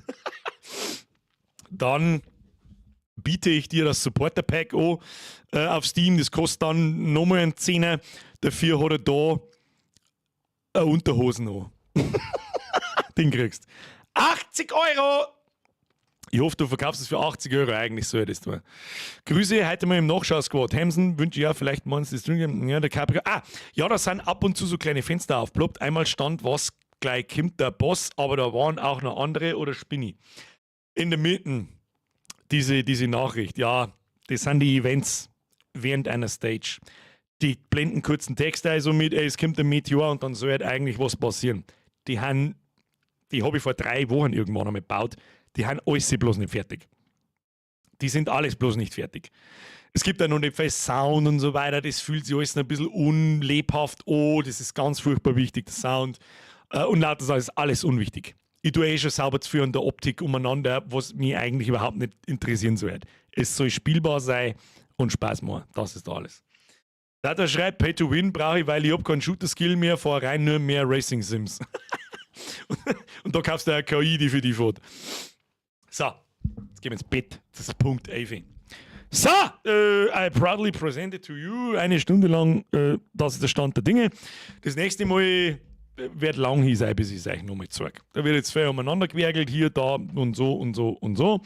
Und dann schauen wir weiter. Ich hoffe, es gefällt Ihnen soweit. Es war sehr viel Arbeit bis jetzt. Ich bin sehr stolz drauf, sage ich das. Ich habe mir niemals gedacht, dass ich so weit komme. Habe immer noch Bock, nicht mehr ganz so krass jetzt natürlich wie vor 3-4 Wochen. Ich meine, das ist auch klar irgendwie, aber habe immer noch hart Bock. So ist das nicht. Hansi! Wollte einfach mal merci für fast 7 Jahre Entertainment sagen. Habe gestern wieder eine massive Schicksalswatschen kassiert. Kruzifix. Ich frage gar nicht nach. Und ja, wir Männer haben da keins zum drüber reden, aber deine Streams helfen aus dem Loch zum Kommen. Und kreist da jetzt irgendeinen alten Stream aus, denkst nicht drüber nach, sofern es irgendwie möglich ist. Ich weiß ja nicht, was das geht. Mir geht es ja nicht so und ich möchte es ja nicht wissen und der Chat auch nicht 10 zusammenbeißen, durchdreschen. Merci dir. Meine sehr verehrten Damen und Herren, das war Wimp fürs Erste. Das nächste Mal sehen wir uns mit Wimp, was weiß ich wann. Wir werden sehen, wenn es genug Neues zum Herzogen gibt. Dann der Riesung No Rest for the Wicked ist ein grandioses Spiel, und wir das nächste Woche nochmal spielen, weiß ich nicht, wenn dann am Wochenende, ich weiß aber nicht, ob ich da bin, blablabla, die ganze alte Scheiße wird. Am Montag, Supermarket Simulator, ist klar, diese Woche sehen wir uns nicht mehr übers Wochenende. Muss das, glaube ich, Supermarket Simulator, muss ich noch 2 Shorts ausschneiden. Glaube ich, hab ich so das Gefühl. Das tue ich vielleicht morgen noch, oder wahrscheinlich sogar ziemlich sicher. Und dann sehen wir uns nächste Woche mit Supermarket Simulator und dann mit Manor-Lords. So sieht's aus. Und dann der Riesung wünsche ich vorab ein schönes Wochenende. Ja, richte ein bisschen hier, halt einmal, bla bla bla. Vielen Dank für die ganzen Donations, vielen Dank fürs Zuschauen. Liken nicht vergessen, Abo nicht vergessen, Glocke nicht vergessen. Und halten Sie die Ohren steif. Bis Montag. Okay, tschüss!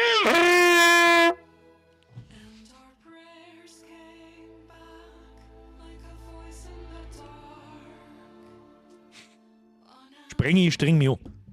Hashtag Strapsen nicht vergessen. So. Ich tue das Mikrofon schon mal weg. Ich tue da schon mal auf Beenden. Okay. Dann mache ich so.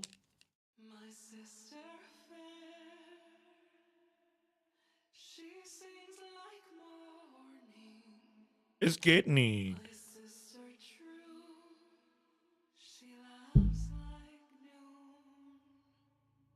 Okay, tschüss.